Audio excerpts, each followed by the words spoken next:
Oh, Hilton stay, your beds are soft and cozy. No lumpy couch, no stiff futon, no shower line at crack of dawn. Oh, Hilton stay, a holiday you're saving. When you want holiday comfort you can count on, it matters where you stay. This season, enjoy spacious, comfortable rooms and friendly service when you book with Hilton instead. Hilton for the stay. I know every operating system like the back of my hand. When it comes to 5 years of experience and have worked with several people from your company, I've been recognized for my passion. My team is everything. LinkedIn delivers candidates who rise above the rest with an up-to-date view into shared connections, skills, and interests you won't find anywhere else. See why 86% of small businesses who post a job on LinkedIn get a qualified candidate within a day. Post a job for free at linkedin.com/achieve. LinkedIn, your next great hire is here. Live from New York, it's the show that's wishing you a very Merry Christmas on this Christmas Eve. You're in your festive red, and Brew and I are just in sort of navy blue. I have some green. We all look great. You have a green tie, blue Brews and Christmas. Yeah. I'm in the spirit, though. I'm in the spirit big time. Oh, I gave Wilds a Christmas hug this morning. That's right. Wow. Yeah. It was lovely. Where was mine? Well, I didn't see you till late, Brew. I thought you were going to give me a big Christmas present. You guys told me I wasn't allowed. I know, but we say that because we're not gift givers. Okay. But your love language is giving us extravagant gifts. So to help for you to feel better, you can give us gifts. Yes. All right, New Year's presents. The really nice, expensive ones that you use. New Year's presents. That'll be it. First hour, first things first. Today, Wemby gets a win over OKC as the Thunder finally met their match. He's out 7-8. Also, he debuts a new stadium celebration. Which, if you haven't seen yet, watch a Vikings game. Also, a special edition of the most motivational segment in all of sports, fresh off a 3-0 week, the Bud List. Yeah. And finally, it's the best segment in all of sports. The committee met all last night at a holiday party. It's Nick's Tears. Yeah. Jam-packed just Bud List in 20-ish minutes. Well, because we're not on tomorrow. Correct. And must win today. Oh, trust me. It's one of our biggest shows ever. I can't wait for must win. Oddly, no literal must wins in must win. But we're starting with a new column from Baltimore Sun's Mike Preston. Headline here, and there's a lot to digest. Ravens and Lamar are at a crossroads. Can the two-time NFL MVP get over the hump in Baltimore? There's a ton here. We just read it about 20 minutes before we got on the air, including critiques of Lamar's practice habits, some questions on whether these were a negotiation ploy as he enters, Harbaugh's relationship with Lamar, and what I thought fascinating, I'll just read it verbatim, the Ravens should look at possible trades, mentioning the Dolphins and the Raiders. Brew, this is your adopted squad. What was your take on this article? Well, you failed to mention Lamar staying up all night playing video games, which is your prerogative, but the writer said he needs to stop doing that, and falling asleep in team meetings. Yep. I mean, and Mike Preston, the author, has been at the Baltimore Sun since 1983. Very reputable writer. It's a great article. I mean, as a former journalist, reporter, you love seeing stuff like this. If this is all true, and I have no reason to think it's not, writer, paper, both very reputable, it answers a lot of questions. It answers questions about why, again, if true, Lamar has struggled in playoffs, because if you're falling asleep in team meetings, then you're not obviously as studious as you need to be. And to win at that level in the playoffs, I mean, when that team can zero in on you, unlike any other point in the regular season, they're all the best teams. I mean, Brady, Mahomes, all these guys are studious. And so, again, I don't know myself, but if the article is correct, then that says something about why maybe he hasn't delivered in the playoffs. And then the last time it mentions, remember 2022, he missed all those games. Yes. We thought he was coming back. Yep. He was about to go into the contract negotiations. Yep. And now he's according to the article, they're in negotiations now. That was the other piece of real news. Yeah. That they're already, and the reason they're in negotiations is not because his contract's about to be up, but because it's such a cap figure. This is when he signed that original deal after the 22 season, in the 23 offseason, the assumption was if he keeps playing well, if he stays healthy, then it will be redone to a degree. This would be the time to do it. So go almost $75 million, 26, 27. Yeah, so they need to redo it. I mean, the article is, I don't even know if it's implying, it's just putting out there the coincidence of the last time he missed games, mysteriously. Yes. He was in a negotiation, and now he's missing practices for sure.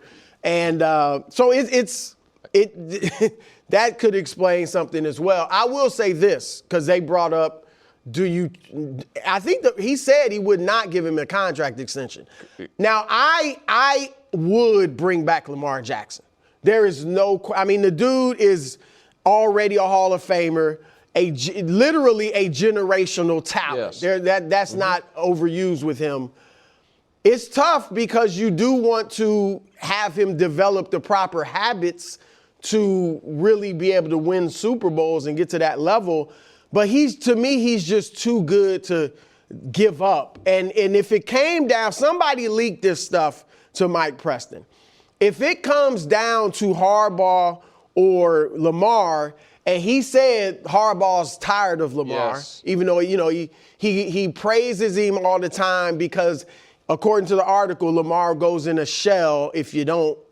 And so if it comes down to Harbaugh or Lamar, though, I'm sorry, I'm keeping Lamar. Yep. I do want to talk with Lamar, have a real heart-to-heart about, look, Lamar's at this stage, and we see this a lot in the NBA, Nick. You also obviously see it with quarterbacks. You get praised for your individual success and accolades and brilliance for a while. To a degree. Right, but when you've been so good and you don't win, you get it happened to Michael Jordan, it happened to LeBron James, it happens to all the greats. It's happening right now to Luka. Yes. And so Lamar is at that point, and he's going to keep getting criticized until he wins Super Bowls. I would have this type of talk with him if I'm the Ravens. So bottom line, I would not trade him. I would bring him back, but this is alarming. I would not trade him either, to be clear. I think that he is too great, and even if I don't think he's going to have as long of a career as some other quarterbacks his age, I still think he has multiple really, really good years in front of him.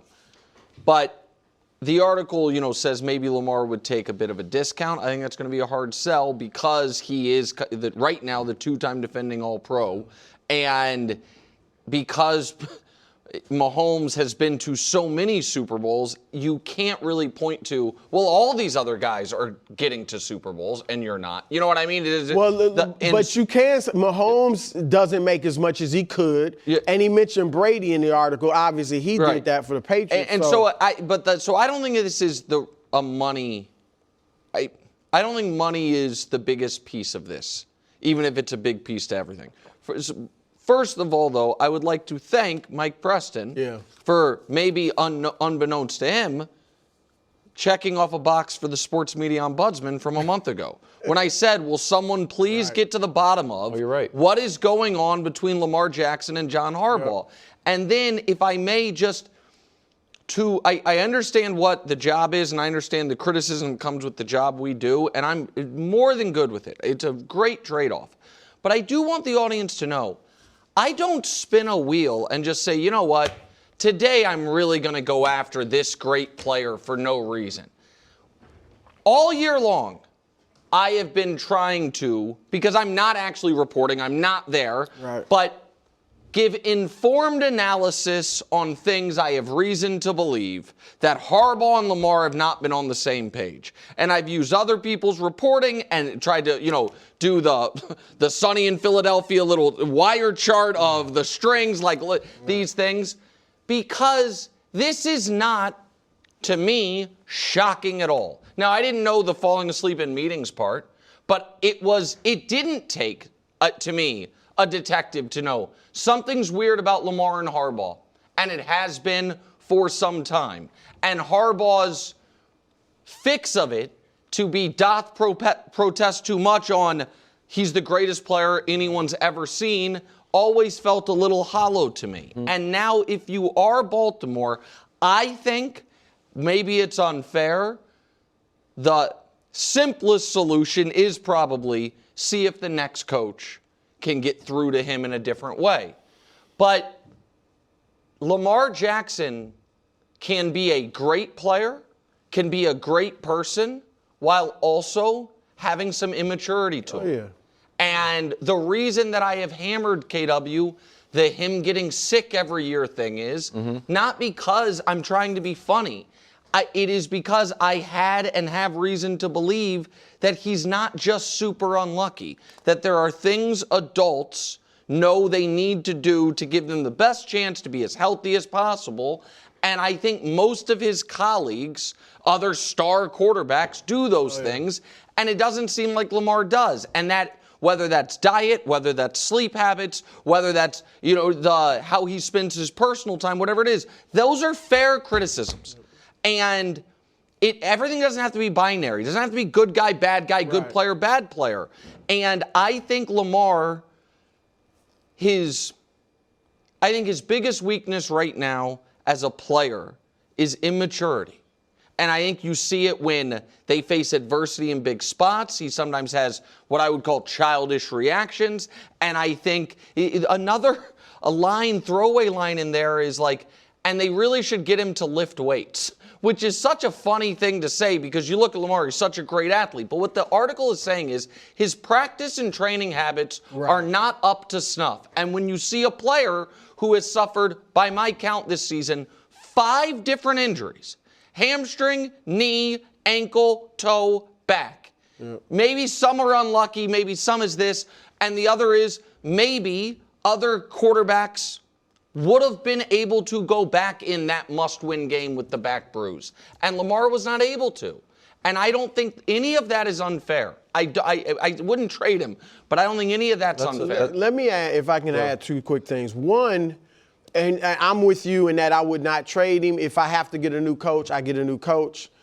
You do run the risk, clearly, of empowering Lamar to continue to do this, if not worse, if you just bring in a new coach. If Harbaugh's really railing against it and you get Harbaugh out of there, now, of course, the player can feel like, well, I can do whatever I want. So you run that risk, but it's worth it to me. Secondly, you can't, in any of these top leagues, NFL, NBA, MLB, you can't play, or any of the other pro sports, you can only play on physical talent and gifts for so long. And according to this article, that's kind of what Lamar has been doing. It's incredible that he could do it for 8 years and become a Hall of Famer, 2-time MVP.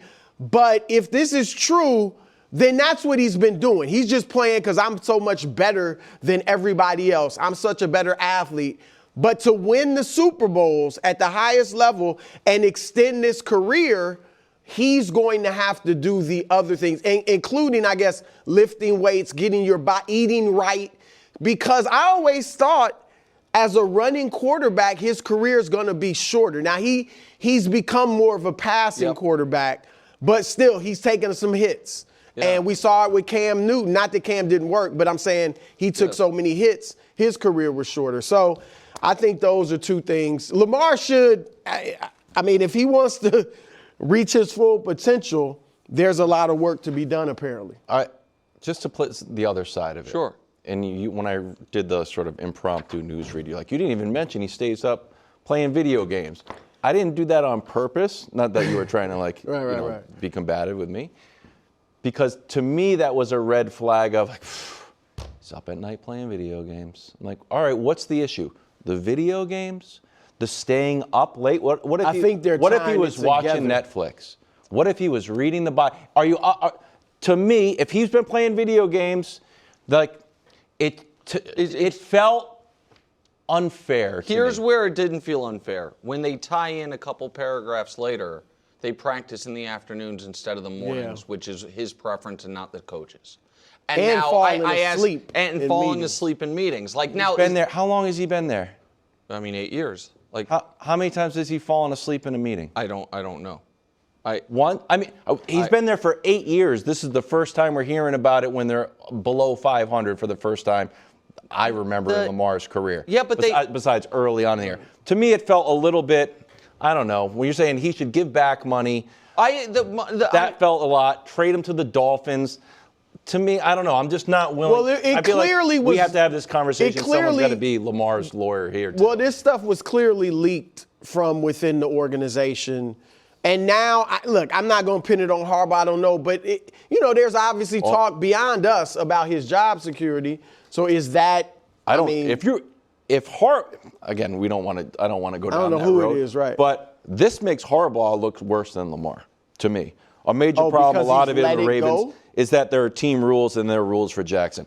Old Herm Edwards quote was like, when I was trying to run a show, he's like, you're either teaching it or allowing it to happen. Yes. So that's on Harbaugh. I don't think it makes Harbaugh look worse, though. I think this article makes Lamar look worse. I agree. Harbaugh should. If you're moving the practice schedule for Lamar, right. Lamar's in control of the team, not you. Yeah, but listen. Lamar sleeping in meetings, that's on you. And Lamar. Of course, a little personal responsibility, but I think Harbaugh looks horrible. So and here's the only thing you said, Brew, about if you move on from Harbaugh, you empower Lamar. Here's the one piece that I would. Or you run the risk. You run the risk of it. Or maybe because Harbaugh has been so publicly effusive and has, according to this, bent rules for Lamar, maybe the opposite happens. Maybe you bring in a coach and that coach actually, it's like, hey, obviously every player is not as important as everyone else, but the rules are the same for everybody. This is the schedule. This is how we're going to do things. And because again, I want to make it clear. I think Lamar Jackson's an all-time great player. I think he's one of the best current players in football, even though he's having a bad season. And by all accounts, he's a great guy. The article calls him a big kid. That checks out to me. Literally. That really does check out to me. And that there is some good in that, but there is also some real drawbacks to being somewhat childlike in some of your professionalism or even off-the-field habits. And I think that's what this is getting at. I know you don't love it. No, because I feel like there's some of it, it feels like the knives are out. Oh, we're under 500? The knives are out for Lamar. So Lamar was playing Call of Duty late at night. That's why Mark Andrews dropped a pass last year. Is that why Derrick Henry fumbled? Lamar was out of the game. They lost that game. Now, maybe he should have been in the game and they won. He was out of the game and they lost that game. Because Zay Flowers fumbled, Derrick Henry fumbled, and then Harbaugh didn't play. Here's the question I would have for you. Because the Chiefs are under 500. The Bills a few years ago were 6-6. Joe Burrow's been under 500.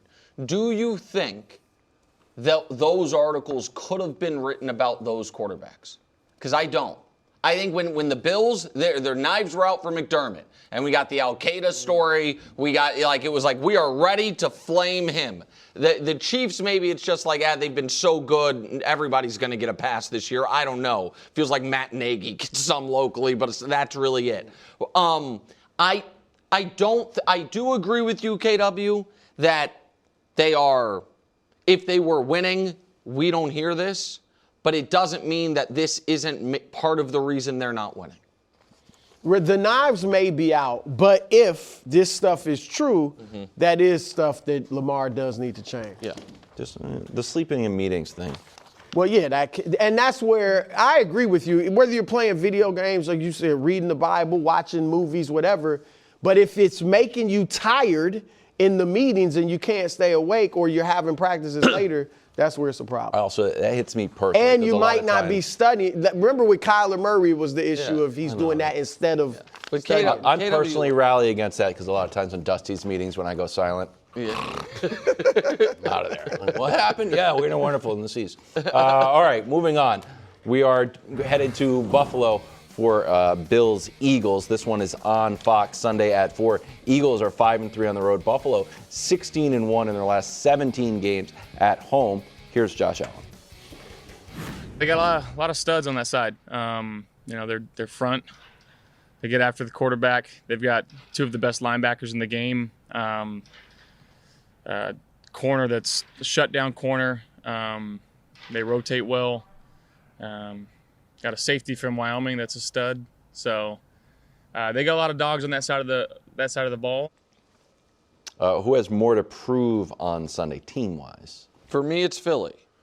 The 2025 Philadelphia Eagles. I understand they won the Super Bowl last year. I am at week 17. The tail of that is minimal until we get to questions like, can you perform under the big stage? And it's like, well, we saw him do that. Mm-hmm. But for this year, it's Philly, and beating Kenny Pickett and Josh Johnson didn't convince me that they're fixed. They were on a 3-game losing streak, and then they played the worst team in football with their backup quarterback and annihilated them. And that Commanders game, the Eagles were losing that game when Mariota got hurt. It was 10, the game's 10-7 at half. That is a football game until Josh Johnson comes in and Philly's offense starts humming and Saquon starts humming. And I feel like almost all, KW, of your concerns about Buffalo's defense apply even more to Philly's offense.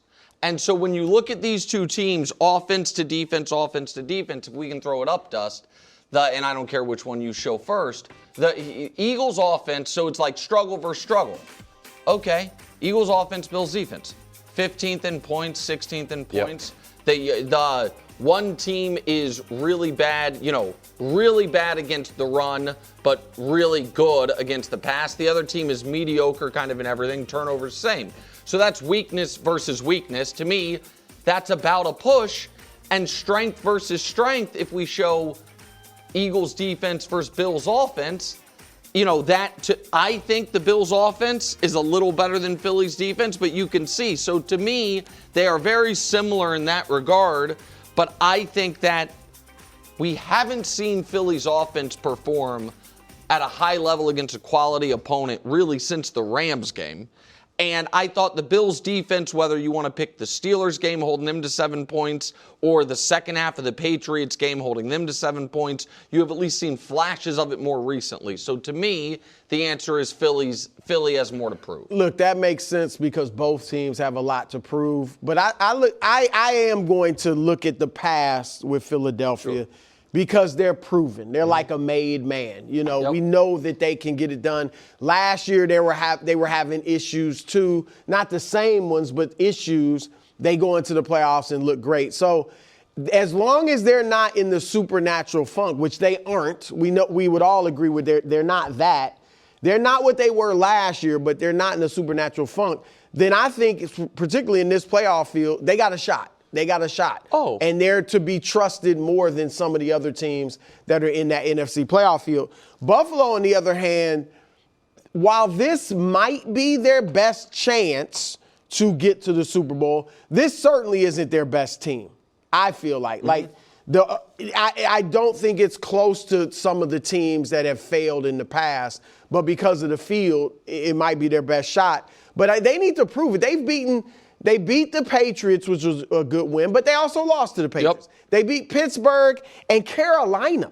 Those are like the only two other teams with winning records they beat. I'm so happy someone is bringing that out. The people say that about New England. It's true about the Bills, too. Yes. And I don't think Carolina's that good. They got a winning record. They might make the playoffs. The Bills God are bless getting them. credit for Chiefs and Ravens wins. Yes. And those teams weren't that good. Right. As it turns out. But it feels like those are really good wins. They felt like big wins. And no one talked well, you lost to the Dolphins. Anyone care? Yeah. No? All right. Right. And so I do think the defense has something to prove. Can you stop the run? And here, their ranks are horrific against the run. Yeah. I mean, basically the worst run defense in the league.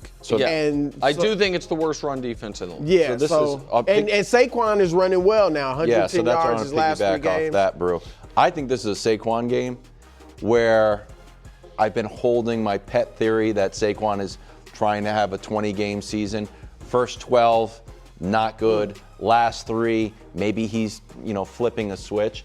So if he's able to keep it going against the Bills, that theory will get a little bit stronger, or it's just another indictment of Bills. No, it would still be. It would still. If he has another really good game, I think Philly feels a lot better. And I think the other teams in the NFC really take note. Also, Lane Johnson will be coming back, expected to come back. Jalen Carter will come back on the defensive side, so maybe they're getting healthy at the right time. No, listen, I'm not like dismissing the loser of this game. For me, and it might be as simple as when we're talking about teams winning the Super Bowl, I would rather have my major question mark be about your run defense than your pass offense.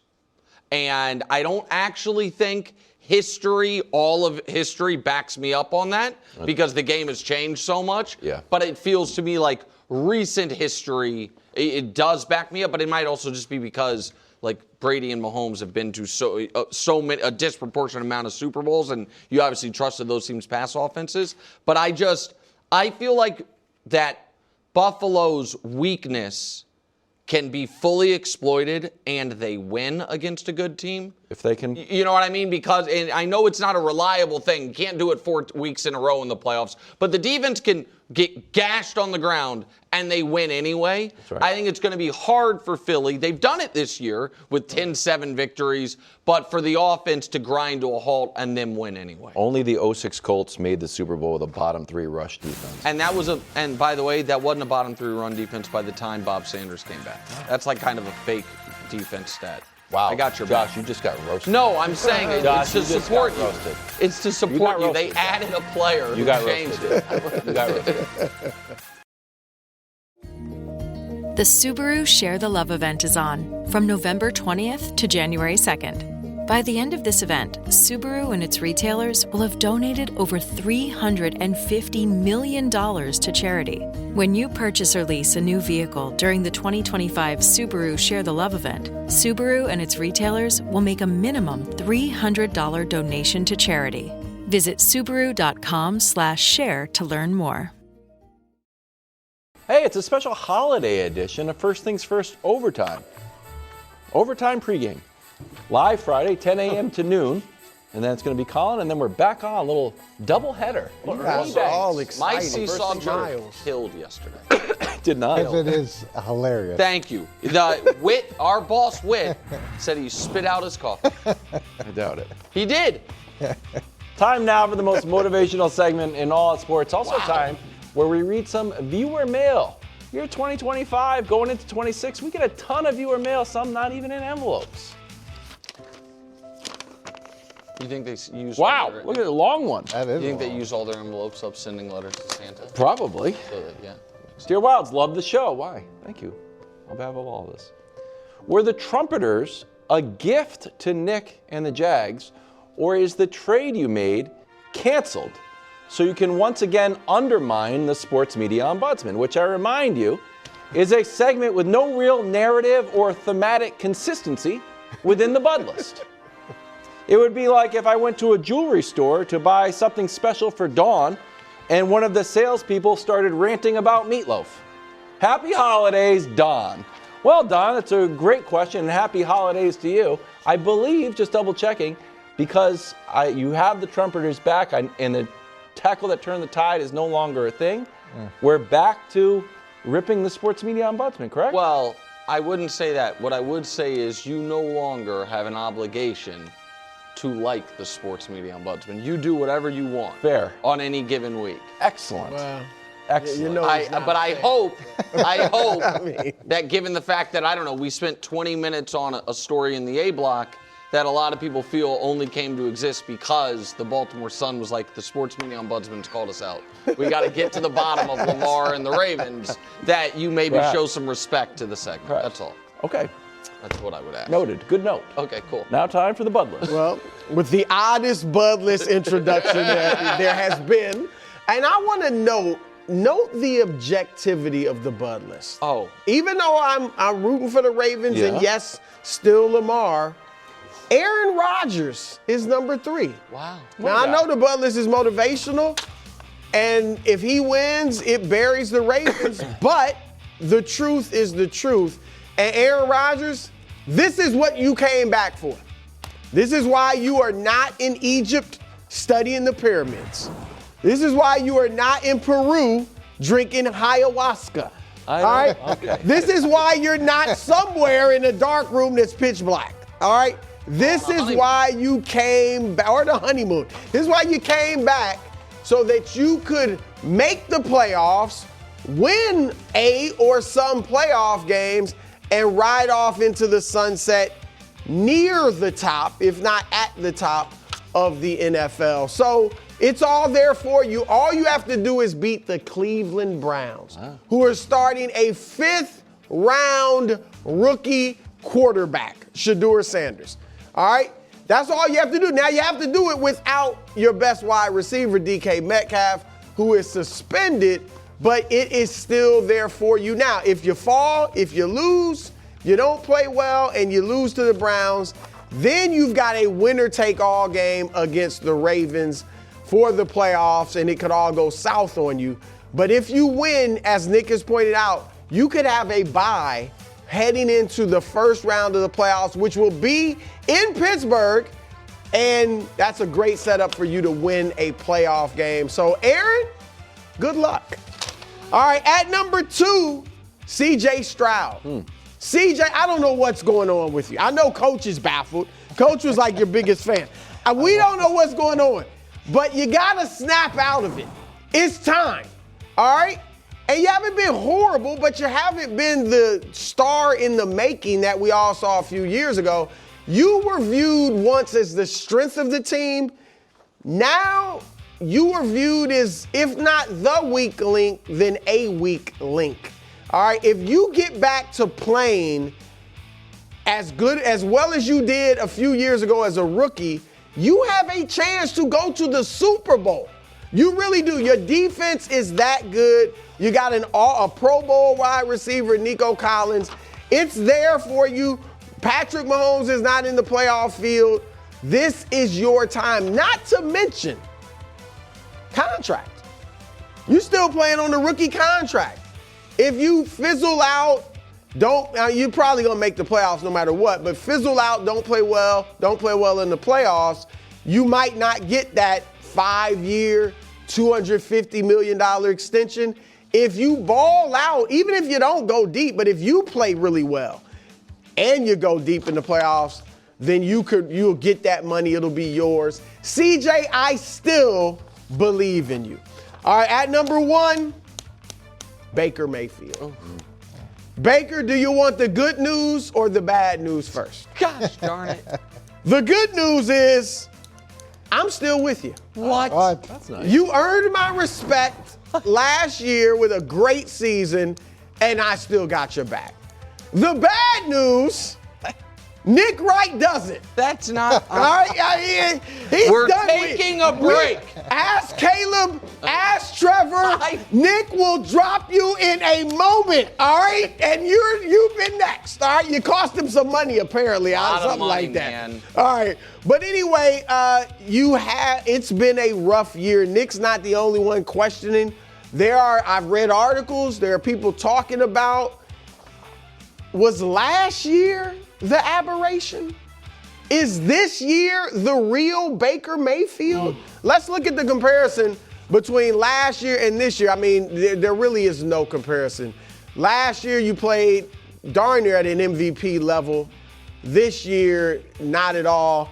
And speaking of MVP, I don't know what's happened. I know you guys have had some injuries, but now everybody's back, your receivers. But the first 6 games, Baker, you were playing at an MVP level.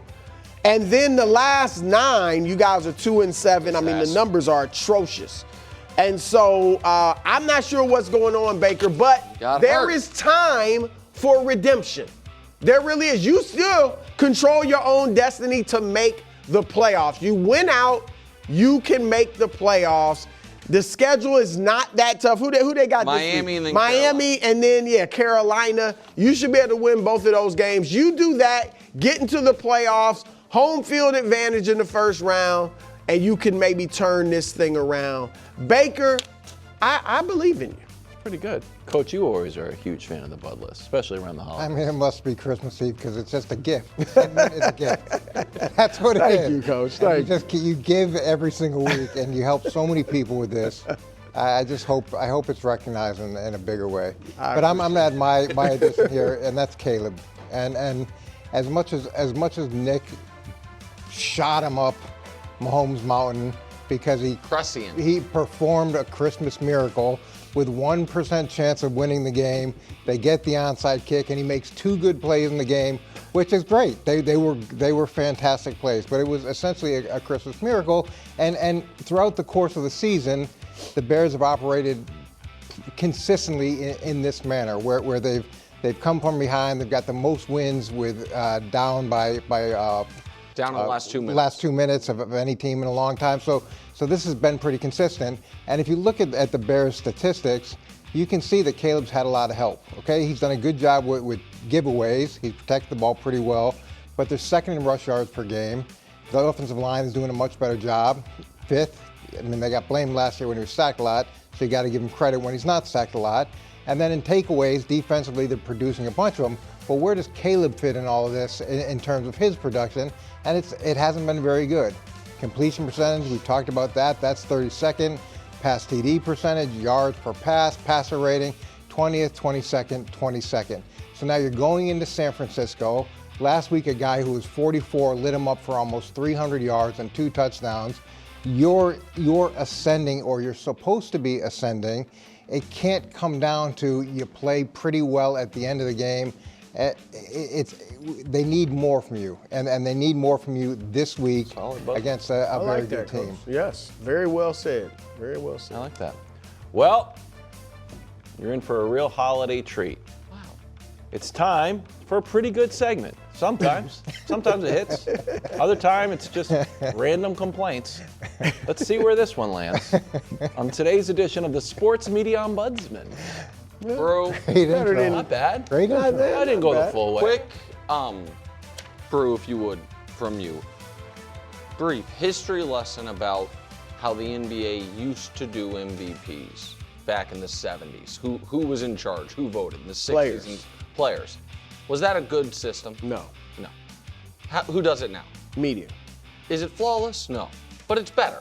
Yeah, more often than not, there is no perfect way to pick end of season awards, but we have found over time that the kind of gathered thoughts of the media league-wide is going to give you the best selection. Yes. I think we might need to do that for the Pro Bowl. And I think it's not just about the odd guys getting snubbed. It's also real impact on contracts that I don't think people quite understand. So, Joe Alt just got named to a Pro Bowl. He played 6 games. He is a great player, but, and the way Pro Bowl voting works is it's a third fans, and then a third is coaches and a third is players, and weird things happen. And by the way, there's a lot of season left. There's 2 weeks left, and the voting's already been in, and yet we know who the Pro Bowlers are. Why? The Joe Alt thing matters because he's on a rookie contract. So his 5th-year option, had he not been named to the Pro Bowl, was going to be $19 million. Once you're named to one Pro Bowl at his position, it becomes $25 million. Wow. And if he gets named to the Pro Bowl next year, it's $27 million. Good for Joe, kind of a bummer for the Chargers. Drake May rightfully made a Pro Bowl for whatever it's worth. Yep. That made his 5th-year option, Brew, go from $26 million to $40. And if he makes it next year, it's $46. Now, oddly, Trent McDuffie, for instance, for the Chiefs, he was an all-pro 2 of his first 3 years. That gets you nothing. So his 5th-year option's 13 rather than 20 because all-pro doesn't count for this, which is to say, if it's going to have real impact on your salary cap, on what guys can make, on guys staying with teams or not, then I think we need a better process, which is to say, if the media's good enough to pick league MVP, to do the Associated Press All-Pro team, and if we can wait until the year is over to vote on those awards, then they probably should vote on Pro Bowls as well, because it has a real impact on teams' bottom lines, whether or not guys get extended and how much they get extended for. And so I just think that the media should request to be more involved in the Pro Bowl. And you said the media has a third of the vote? No, media has none of it for the Pro Bowl. It's a third fans, a third players, a third coaches. The media has nothing to do with the Pro Bowl. So this is a cheat code for the players to make more money, and Nick Wright doesn't like it. Can I tell you something, Coach? Crazy. Here's the thing. In a hard-cap sport, the salary cap is a zero-sum game. More money for Joe Alt means less money for Rashawn Slater or whomever.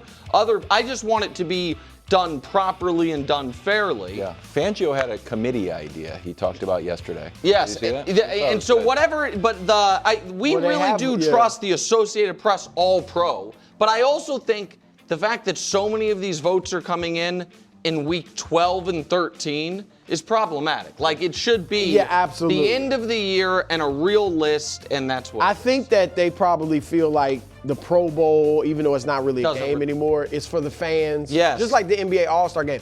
But the fact is, most fans look at the All-Star Game and the Pro Bowl as bigger than making All-Pro or All-NBA. And because it gets more attention. And some media uses guys being like a seventh place alternate to call him a Pro Bowler for years and years when they're referenced on the show, which is no good either. And it helps him Did he not make the Pro Bowl? Did Mac Jones make the Pro Bowl? Did he not hit the gritty in the Pro Bowl? He hit the gritty in the Pro Bowl. We have video of it. Coming up next, Wemby gets another win over the Thunder. Can he go 3-0? They play again on Christmas. We discuss next. Brooks Running reminds us that we're all powered by something. Whether it's the me-time energy of a run after a day at the office, the electrifying energy of your first marathon, or the infectious energy of a group run with your friends. No matter what energy powers you, Brooks has gear specifically designed to unleash it. So lace up and let it out. Let's run there. Visit brooksrunning.com today to learn more. Head to San Antonio where the Thunder lost to the Spurs by 20. They've got 4 losses on the year, and the Spurs have delivered 2 of them. Here's their numbers against the Spurs in every other game, 26-2. But the point differential now -11 against the Spurs. The defense, points in the paint against the Spurs are shooting, opponent points per game. Yeah, 50. All other games, 38. Opponents paint points per game. Against the Spurs, they're actually the Spurs are scoring in the paint. Everyone else isn't. The Spurs. Okay, the Spurs. Yes, I thought it was because it's Wemby an OKC graphic. Yeah. That's not even Wemby, I should have really. researched that a little bit more. What did the Spurs win over the Thunder prove? Well, let me say this. I mean, OKC has the toughest schedule remaining in the league. So they're going to lose. They just lost to Minnesota. They've lost 3 of their last 5. Right. 2 of them were to San Antonio. 24-1 or 23-1, whatever it was, and now they lost 3. Yeah, so they're going to lose some games. They may not hit 70. We'll see. But I don't want to overreact to every loss, all right? But I do think the Spurs are a tough matchup for them. Obviously, Wemby creates problems with his size. You saw the paint differential offensively and defensively. Yep. But this is my takeaway is this more. The Thunder, we've talked about it. They just got outside of Shea, and then you got Chet, They have a bunch of young, hungry, athletic, strong guys on the perimeter. That can defend, and they bother teams, and they can score because they're athletic, they can shoot and things like that.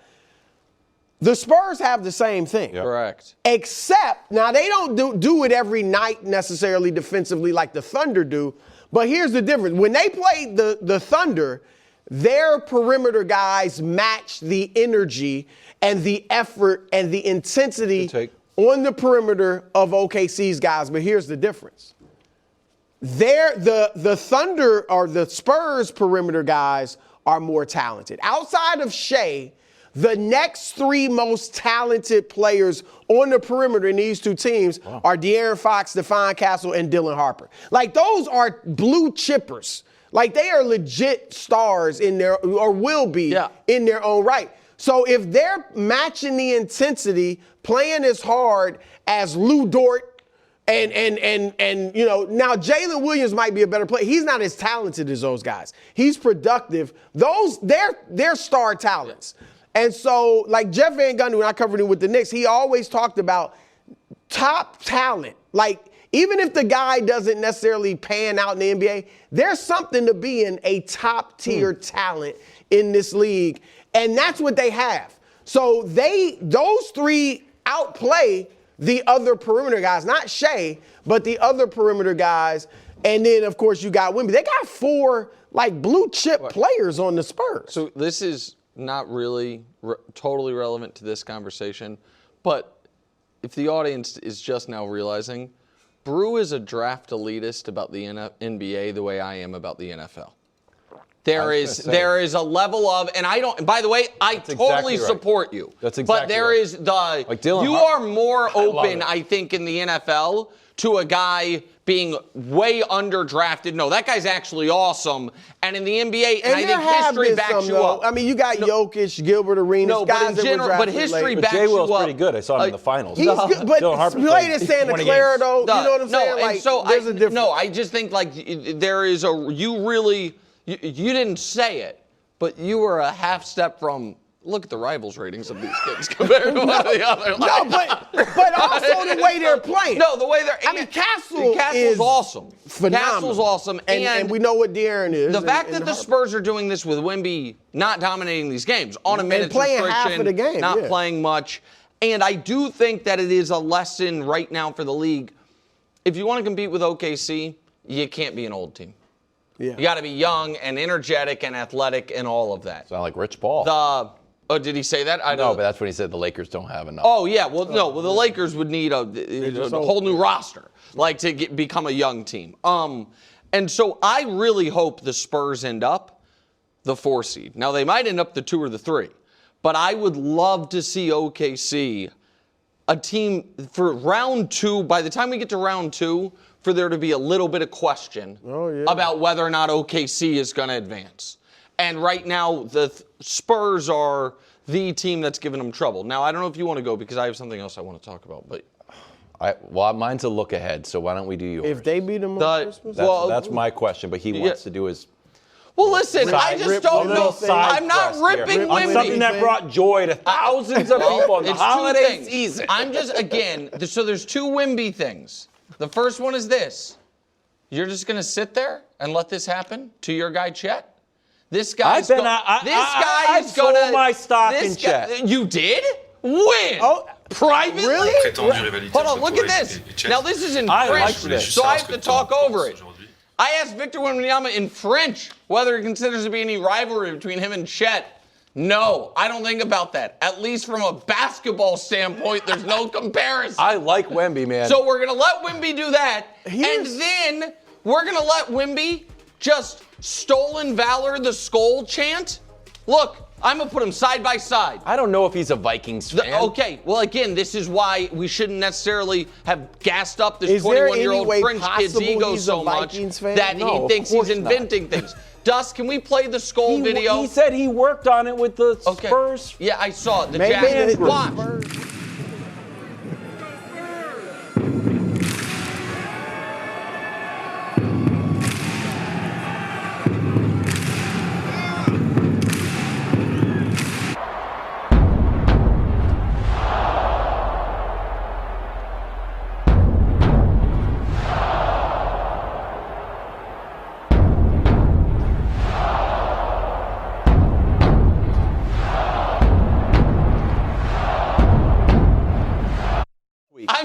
You can't. It probably needs a tweak. I mean, it's the Skol chant. You can't just steal it from them.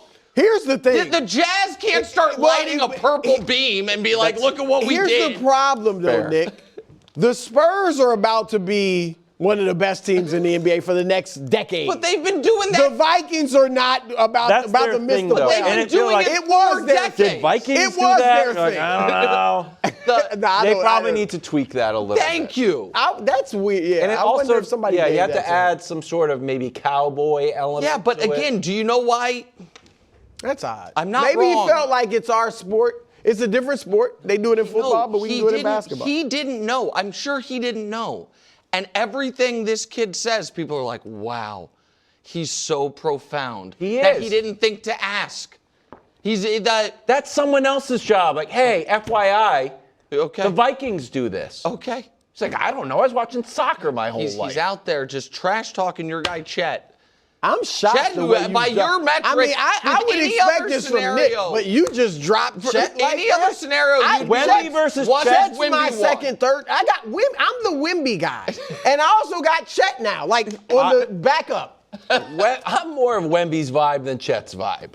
They are very. There's a lot of comparison. Like European elitists like that. No, I like Wemby. I like that Wemby wants like that. He's any doing other this guy. You know what you would have said? Drumming up a rock. What? What's Wemby won? Chet's the champion. That's a fair point. I have said that. I got in trouble. I said Apollo. When the holidays start to feel a bit repetitive, reach for a Sprite Winter Spiced Cranberry and put your twist on tradition.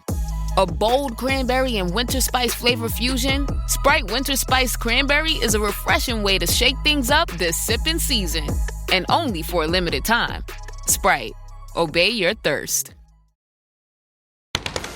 A show that's reminding you, first of all, Merry Christmas. Also, it's a show that's reminding you, no puns, okay? I'm like John Harbaugh out here.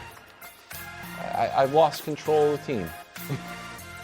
From now on, no puns. Pun-free zone. Got it? Everybody get it? Excellent. Second hour of first things first. Dusty, do not put a pun on that bar. This one's good. Too late, probably. Must win. Hurts or Allen. So far, so good. That's perfect so far. Moving forward. Excellent. Excellent. Could the Ravens be done with Lamar? In a new column in the Baltimore Sun saying the Ravens should think about trading Lamar to the Dolphins or perhaps Tom Brady's warm Raiders. weather climbs is really He wrote that he would love to play in Miami. That's what the column said. Yeah. I'm not trading. Mike McDaniel would really be the disciplinarian. Mike McDaniel Lamar would be interesting though. Yeah. I don't like that run game. Offensively? Yeah. Woo. That would. But right now, let me get you caught up to speed. Last night at a festive Christmas party, an elite committee of analysts, savants, and some people who just sat in their living room with an undecorated tree for a week, just sitting there naked, drying out the tree. Fought and toiled and burned the midnight oil to deliver the best segment in all of sports. It's an honor and a privilege. It's time for Nick's Tears. Indeed it is, Kevin Wildes, and thank you for the wonderful. Did you get the tree decorated? Not that I was talking about. I told you we decorated it Monday night. I told you that yesterday. How long was it up for? A couple weeks. That's a long time. It's a busy for family. A raw tree. We had to wait. I was watering it. I was feeding the tree. It sounds like a children's book story. Listen. Just the tree and no decoration. One daughter had to come back from college. My wife. We gotta stay out of my family life. It's up. It looks glorious. I hope so. Half the league's been eliminated. 3 fresh eliminations last week. Cowboys out of there. Colts out of there. Lions out of there. Wow. The Lions at least didn't mortgage, a ton of draft equity a few weeks ago because they thought this was the year to go for it, like the Colts and the Cowboys did. KW hated that take then, hates it now. Classic one, instantly correct. That means there are 16 teams left. And for the first time this year, Brew, being in the AFC North may not save you. Facing elimination, the Baltimore Ravens. Ouch. That hurts. They lose, they're out. The Steelers win, they're out. Odds are next week, they're out. This was personal to me, and thank you, Marshall, for letting me name this tier. Utter and complete betrayal. Tampa Bay. Oh, ouch. Now I have to move on. So angry. I have to move on from the gambling loss this weekend. That happens. Don't bet more than you can afford, ladies and gentlemen. The fact that I gave everyone the great Anthony Joshua bet and then tried to parlay it into something even bigger, and I should have, but Baker cost me. I'm over it now. But the betrayal's bigger than that. What is it? I picked this team to go to the Super Bowl. I've been the Baker guy. They were 5-1. He was the MVP favorite. Everything was smooth sailing. They're 2-7 since then. Baker's fallen off a cliff. Now, in his defense, he does have a separated shoulder that he's heroically playing through. However, Baker knows better. Football. I know, but the last time Baker tried to play through a bad shoulder, it cost him his career in Cleveland. It's true. Todd Bowles ain't happy either. Let me tell you that much right now. Todd Bowles is pretty fed up with what's going on there. Team that beat him last week, Carolina Panthers, next on the tiers. Nope, still mad. I can't believe it. I can't believe it. Panthers, listen, Coach hasn't believed in the Panthers as much as he has. It's like investing in like a private prison. Like, I don't really believe in what you're doing, but financially it's been good for me. That's been Coach picking the Panthers.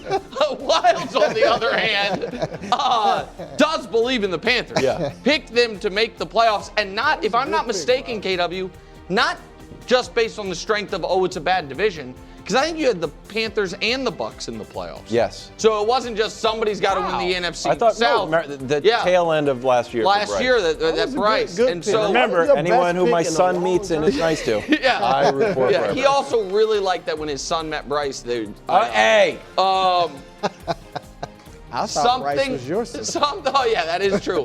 My son and Bryce Young look a lot alike, except my son's 6'4". Something off all year. Packers, Texans.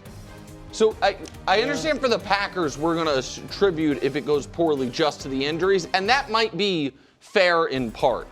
But I also think it's fair to say, after the opening 2 weeks of the season, they never quite felt like they were, for a sustained period, hitting on all cylinders. Like that, we knew what the potential was, but they didn't have a good, meaty stretch of football where it's like, wow, look at what the Packers do on both sides of the ball.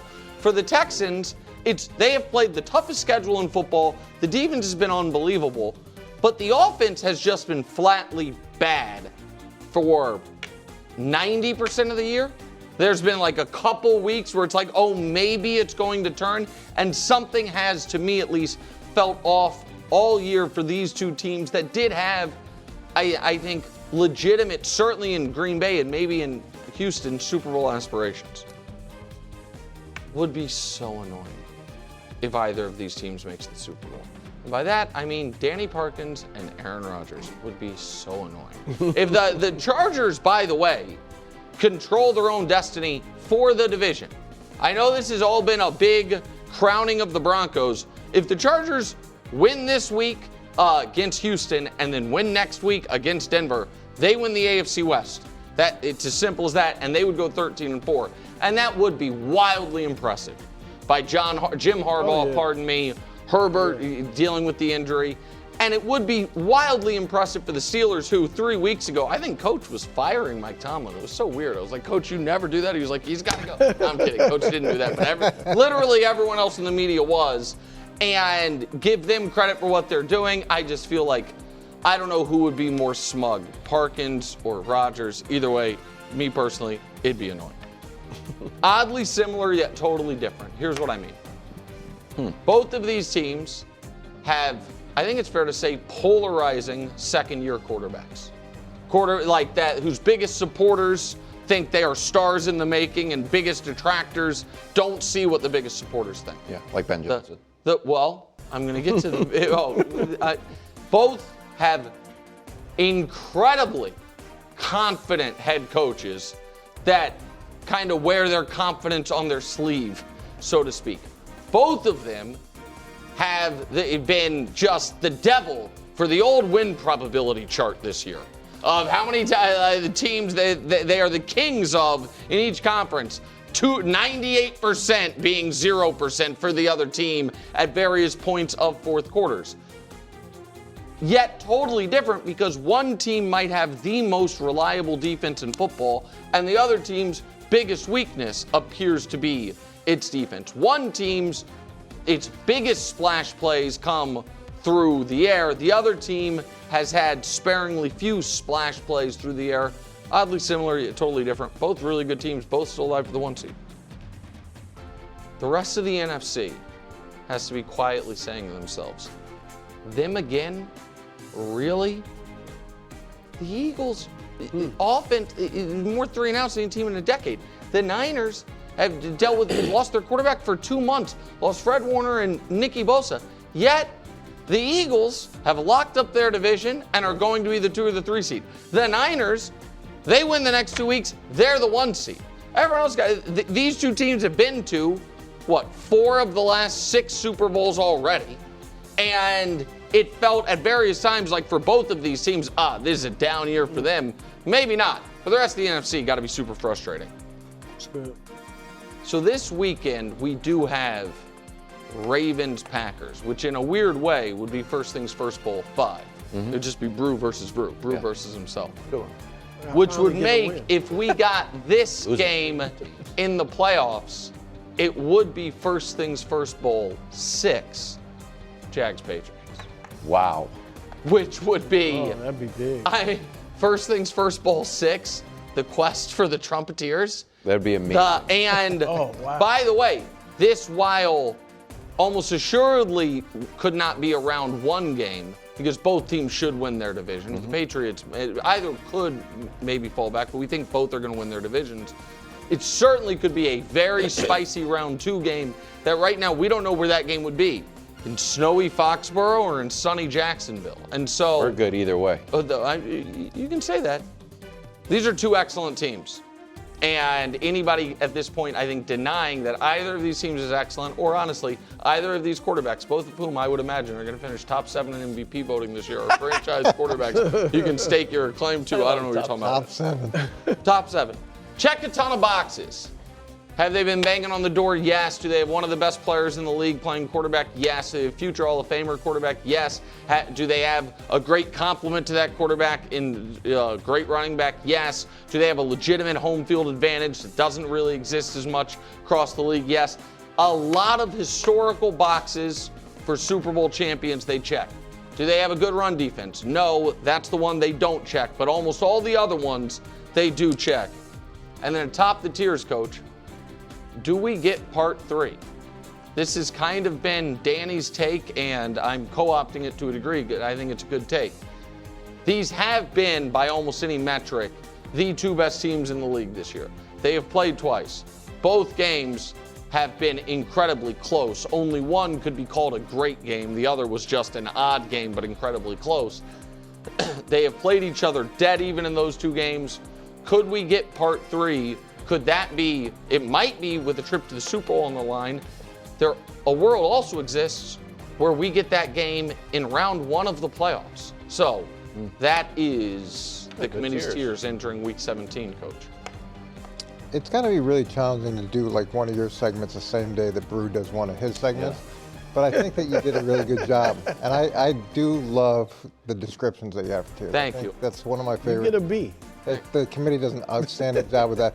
I have been frustrated with where you place this team consistently throughout the course of the season, and I know why, and we all know why, but you've got the Broncos too low. Again, they're consistently too low, and I understand they lost the game at home for the first time in 11 games against a red-hot Jacksonville team. Totally get that, and I know that you have no love for the quarterback. But I do think that you have to give the quarterback some credit for some of the things that he's been able to achieve, compared to the quarterbacks that are above him. If we could just bring this list up here. So if you just look at where May is, or where Nix is versus May, Allen, and Darnold in record, okay, consistent. Pass yards per game, I know that's very important to you. You can see he's ahead of some, he's a little bit behind others, and then TD to interceptions. So as much as you want to kill him because of your preconceived notion of who he is, he has done a lot of really good things. And then collectively, team's still number 1 in sacks, number 1 in sacks allowed. They're top 5 in almost every category defensively. You've got them too low, especially when you look at the teams above them that have been Philadelphia, been up and down all season long, and somehow they're stacked above them. Well, listen, the case that they should be above Philly, I'll listen to. They did play Philly. They did beat Philly. It was an odd game and a close game, but that one's fair. I do understand because, Thursday is the day we normally do the Bud list, but that's Christmas. Today's Wednesday, so it's a little confusing what our schedule is. But this isn't Mahomes Mountain. So like just a quarterback, that's Tuesdays, today's Wednesday. Yeah. A quarterback by quarterback comparison really is not apropos to the tiers, which takes Good, the whole because I thing. had nothing to do with it. It was within a context and a rich tapestry. That is fair. Listen, I have the Broncos either 8th or 9th coming off getting annihilated at home by a team they might face in the postseason. I personally think. Now, I am very curious to see, assuming the Chargers win this weekend, and that Week 18 game is for the division, I'm really curious to see how the Broncos and Chargers look against each other, and if that Broncos pass rush can remind everyone how dominant it can be, particularly against, a totally overmatched Chargers offensive line. But I can't believe I'm looking at that on the screen, by the way. Broncos, not even this thing. Broncos, minus 13.5. Not even 2 touchdowns. In Kansas City. It's embarrassing. That is so It sad. is embarrassing. That is so sad. Gosh, go ahead. It also makes me feel like, another guy who maybe should finish top 7 MVP voting this year, Patrick Mahomes. Go ahead, Drew. Wilds, I'm sorry. What? Patriots need to move down. For what? All right. Beating they your need to Ravens? move down. This is my Ravens, right? That big whoop. All right, the Ravens are 7-8. Because we beat you. You would have been 8-7. Enough is enough. It's been cute, the doorstep of destiny, and cute. It's the year that Nick's hometown team falls off, your hometown team picks up. It's all nice and cute. Yes. But you guys are not better than Philadelphia. And I would say several of these teams that are beneath you. Who? All right, several of them, but especially Philadelphia. All right, and here's the sad truth, Wilds. And you guys are more than cute. You got some curves, you're more than cute. All right, but you've beaten, I think we have a graphic or video or something of it. Wins against teams above 500 this season. That would be you, the Patriots, and the Giants. The Giants are what, 2-13 this year? Yeah, it was both of them were against teams with winning records. Yeah, they beat the Eagles. I mean, talk about a weak schedule. Well, we're not the athletic director. We don't get to choose the schedule. Look, you needed some boneheaded play calling to beat Snoop Huntley last week. I mean, it's just the truth. It's just the truth. Had Lamar not gotten hurt, I think you were taking an L. All right, now, I talked to you about believing you can reach the Super Bowl this year. Sure. I'm gassing you up to try to get you to go there, but I don't really think that they're good enough. Well, there's a big three. And that's what I'm talking about. Drop them down a few notches. Go ahead. Particularly below the Eagles. Well, I'm not going to talk about Super Bowl, just like Stefan and Drake May aren't going to talk about. You're not on the team. Why do they call us the Big Three then? The Big Three was Drake May, Stephon Diggs, and you? I've heard it. Okay. It's out there. It's out there. People are saying it. Okay. So this is what I want to say, because I don't think it's too high. I also don't love that graphic brew grab because Wilds didn't like. But I'm starting to get into it. But hold on. You see the little. You like the thing on the. It's Wilds how high the committee is on the Pats. We get it. That's Dusty, but I think that's again. I didn't understand. Just real quick. I thought it was a so how KW high reference. KW, because your point on we beat the Ravens. If we hadn't beat the Ravens, then they would be above. I get right. Here is what is objectively true, though, and this is and this is what I was checking to make sure I was right on this. We are 16 weeks into the year. Mm-hmm. The Patriots' strength of schedule, not strength of victory, strength of schedule this season is 32. You guys have played the easiest schedule in the NFL. That is not the only data point that matters. It's just one fair data point when comparing them to other teams. So I do think that's legit. That's just that part. So that's not the 500 games or whatever. This was our fair. We did a schedule release show. Yeah. And I said, you know what? It was San Francisco has the easiest schedule. The Patriots have the second easiest schedule. Yeah. Everybody want to get on board the Patriots? And I did. get remember? maybe the number 1 seed? No, hold on. Wait that. a second. That's a lie. I'm just saying. Wait a second, bro. We can't let him get away with that. That's a lie. What's a lie? You did not say everybody want to get on board with the Patriots being the 1 seed. It was getting on board that the Patriots could make the playoffs, which is where your hope lied. Privately. All right, go ahead. I was thinking about it. I also am not going to diss the Eagles because I'm pro-Eagles and pro-Jalen Hurts because I think the Eagles, everyone knows I'm anti-Bills. The Eagles are better than the Bills. You think the Eagles are better than the Patriots? Yes. They're 1-1, so maybe the Eagles are Bills just beat the better than the Bills too. So Jalen Hurts, we talk a lot about his season. I'm going to introduce a little bit of gymnastics scoring, but I'm keeping the top score. No, you can't do that. Gymnastics scoring with a twist. I'm just getting rid of the worst game. Okay. The aberration Getting rid of the Russian game judge. of the Chargers game. Yeah. 32 touchdowns, 5 turnovers. Take away the 5 extra turnovers he had against the Chargers. 2-on-1 play, that doesn't seem fair. That seems absurd. So maybe his struggles, although the third down stuff is 3 and out obvious. stuff. 3 and out percentage is absurd. 32 touchdowns, pretty good.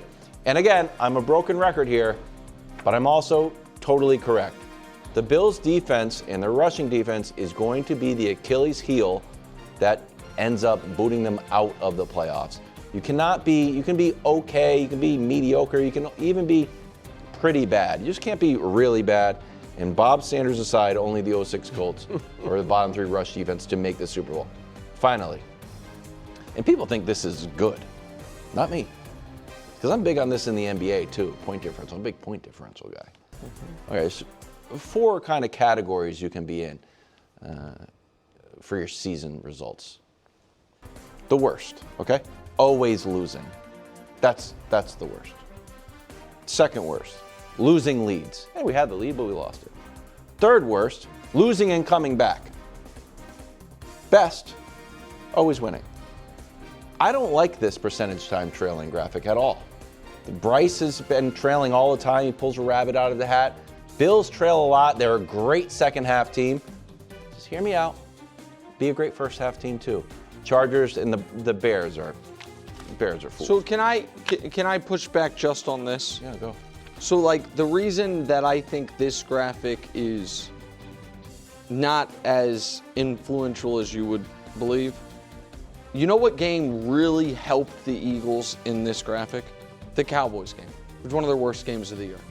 A game where they got up 21-0 and never trailed until the end when they lost. And so, like, the Bills have not had, you're right, they've been a great second half, not a great first half team, but in comparison to Philly, which has had multiple games this year where they've been a great first half team and then collapsed in the second half, either to just hang on for a win or ultimately lose. That's where it's more disagree. anti-Bills than pro-Philly. No, listen, I'm glad Ravens game, we did it. The Bengals game, the Patriots game. I don't even want to argue with you because you said the thing. There was a very brief time, a couple weeks ago, when you were very mad at everyone around here because we were like, yeah, Wiles doesn't believe in the Bills. You're like, I never said that. Well, you guys are trying to make it like I said the Bills were the Titans and all this stuff. And I don't believe in the Bills, no. There we go. That's I just wanted you. No, you said I said they stunk. Well, you did. You said the Bills. You used the word I didn't mean it. You said stink. No, I use a lot. I'm all over the map, though. I just don't believe in the rushing defense, and I don't think being down all the time is great. You're right. I think they're and running. You think Josh Allen might go Clark Kent instead of Superman and they lose? All the time. There you go. This episode is presented by State Farm. Having insurance isn't the same as having State Farm. It's like needing the protection of an offensive guard on the football field, but getting an elementary school crossing guard. Sure, they're both guards, but you can only trust one to keep your quarterback safe when the game is on the line. So don't settle for just any insurance when there's State Farm. Like a good neighbor, State Farm is there. Time now for a segment that oddly isn't literal today. It's an excellent episode of Must Win. We're starting in Buffalo. Eagles at Bills. Last 17 home games for the Bills, they've only lost 1. Last 3 seasons for these two teams, very evenly matched outside of the Super Bowls for the Eagles. Nick, I believe you won last week. I just remembered. I did not, because last week I was the defending champ. Yes. And so you asked me if I wanted to pass or play, and I did something tricky so I could run anchor on the last leg. Brew won. No, I should have won. You gifted it to Greg. Okay, Coach. Wow. Greg hadn't won in all season. Brew's right. Yes. Coach, would you like to pass or play? You know, this segment makes me grumpy right before Christmas, but I'm going to play anyway. Okay, great. Okay. As grumpy Was as it a must-win for? This isn't a must-win for either team. This is a get-right bowl. This is the get-right bowl. And you look at these two teams last week, so everybody's lauding Philadelphia for potentially being back against a Washington team that's won or lost 9 out of 10 games. And then you look at the first half, they fumble the opening kickoff. They've got 2 false starts on tush pushes. They're trailing at halftime, and then they stumble around and end up winning the game. And then Buffalo, it's the same thing. They sleepwalk through the game with the Browns, and it's way closer than it should be. And both these teams really aren't. The Bills have a little bit of a shot to win the division, 20%. Not much, a little bit of a shot to get the number 1 seed, but not much. But really, they are where they are, and what this is about now is going out and putting together a good game. And if both of them do that, maybe it's a Super Bowl preview. Great answer, Coach. KW, I want to tell you something. Okay. I'm proud of you. Okay, this is already we can go on. This is too much. Brown nosing is frowned upon. Too much. I think this is going to be some sort of trick. Yeah. It's a gift or KW. something. Because, and Brew knows this, all year long, you've been shadow boxing with your Bills take. Because you've wanted to have your cake and eat it too. You've wanted to doubt them, and be able to crow if you're right, but not have to be killed if they're good. Yeah, very true.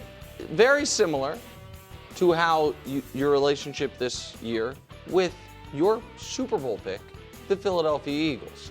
You've occasionally popped your head up to remind people, I'm the Jalen Hurts guy. I believe in the Eagles. Nick Sirianni's John Madden. But long stretches of them playing when they were playing bad or struggling, you've been, it's stormy weather. Exactly. You've been, it's been like you had a craftsman here making doorsteps and doing all Patriot stuff. But you now, the must win is you. The Eagles have to win this game. Yes. For Kevin Wildes. Yes. Because they are your only NFC team. Kind of Carolina, but you don't think Carolina's making the Super Bowl. They are your only NFC team. And the only AFC team that you are on the record. You're like, I might believe in Aaron Rodgers. You called the Texans the scariest team 2 weeks ago. You obviously believe in the New England Patriots. The Jags you're coming around on. Well, they beat the Broncos. Exactly. And the Broncos you like. The only AFC team you don't believe in is Buffalo. So if Buffalo goes into the playoffs and beats Philadelphia, it's a disaster for you. It's a must-win for Kevin Wildes. Good answer. You didn't take that? That's pretty good. Chewed you out. That was accurate. About 90 seconds. All right, look, it's a must-win for the Bills. It is their last chance, Coach, to go into the playoffs feeling great about ourselves. Because let's face it, I know they're on a 4-game win streak. One was against Cincinnati, otherwise known as the Joe Burrow gift. All right. The other was a dog fight with the 3-win Cleveland Browns, quarterbacked by rookie Shedeur Sanders. All right. And then next week they got the freaking Jets.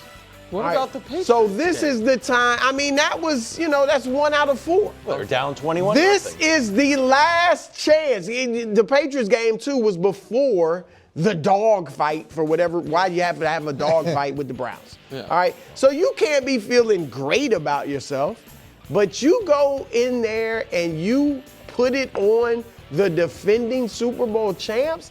Not only are you feeling high going into the playoffs, but the rest of the AFC is like, oh no. Just in time. They are coming to life. They just pounded the Eagles. Must win for the Bills. Thank you. Yeah. Great point. Like, it's a get-right game. That's a great point, bro. Thank you. Thank you, Bob. Everything Brew said applied to Philadelphia. No, but I like when he looks out in the horizon. Philadelphia beat them. But when he looks out in the horizon. The delivery's important, guys. Very important. If you haven't figured I know, but he was looking out the horizon like, oh, my goodness. I mean, Coach got robbed. Bears at 49ers. Me or Coach. Battle of the number 1 pick who said no one believed in him. Did you see that quote? And Mr. Irrelevant, who is regularly hitting the that Dougie after good plays. Nobody believed it. Ranks this season, again, pretty evenly matched. Nick, we're going clockwise. Who's this a must-win for? Nobody. Double can't lose. Double can't lose? It would be amazing to win, because whomever wins this game will be alive for the 1 seed going into Week 18. The Bears win this game, they are the 1 seed. If they also win in Week 18 and Seattle loses just one of their last 2, the Niners win this game, they're the 1 seed just by winning in Week 18. So the fact that either of these teams, given for the Bears what the preseason expectations were, the Niners, the regular season injuries, the fact that the winner goes into Week 18 like we can be the 1 seed is an unbelievable situation. However, a wise man once told me that you know what can be really good for a team heading into the playoffs? Late season loss. Good loss. Refocus. Lock in.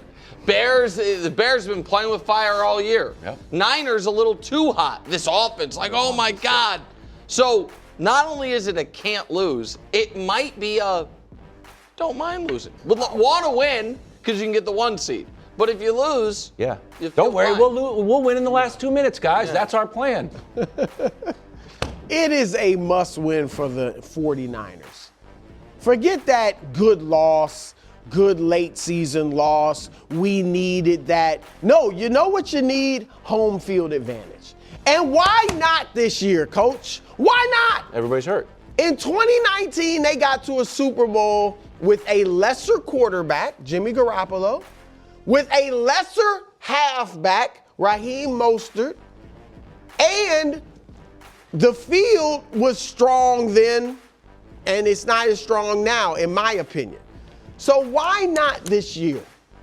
Look at it, not just, we've had a great regular season. Go for the Super Bowl, and if you win this game, you have a great chance of getting home field advantage, not through the NFC playoffs, but through the entire postseason, because the Super Bowl is in San Francisco. So get this win. I'll keep it really brief and simple. This is a must-win for Brock Purdy. And we forget that he just got his contract, so he's got $290 million.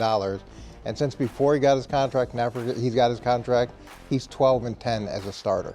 And they've won 5 in a row, but it hasn't really been because of him. They played pretty average teams, and he's been relatively average except for a few brief moments.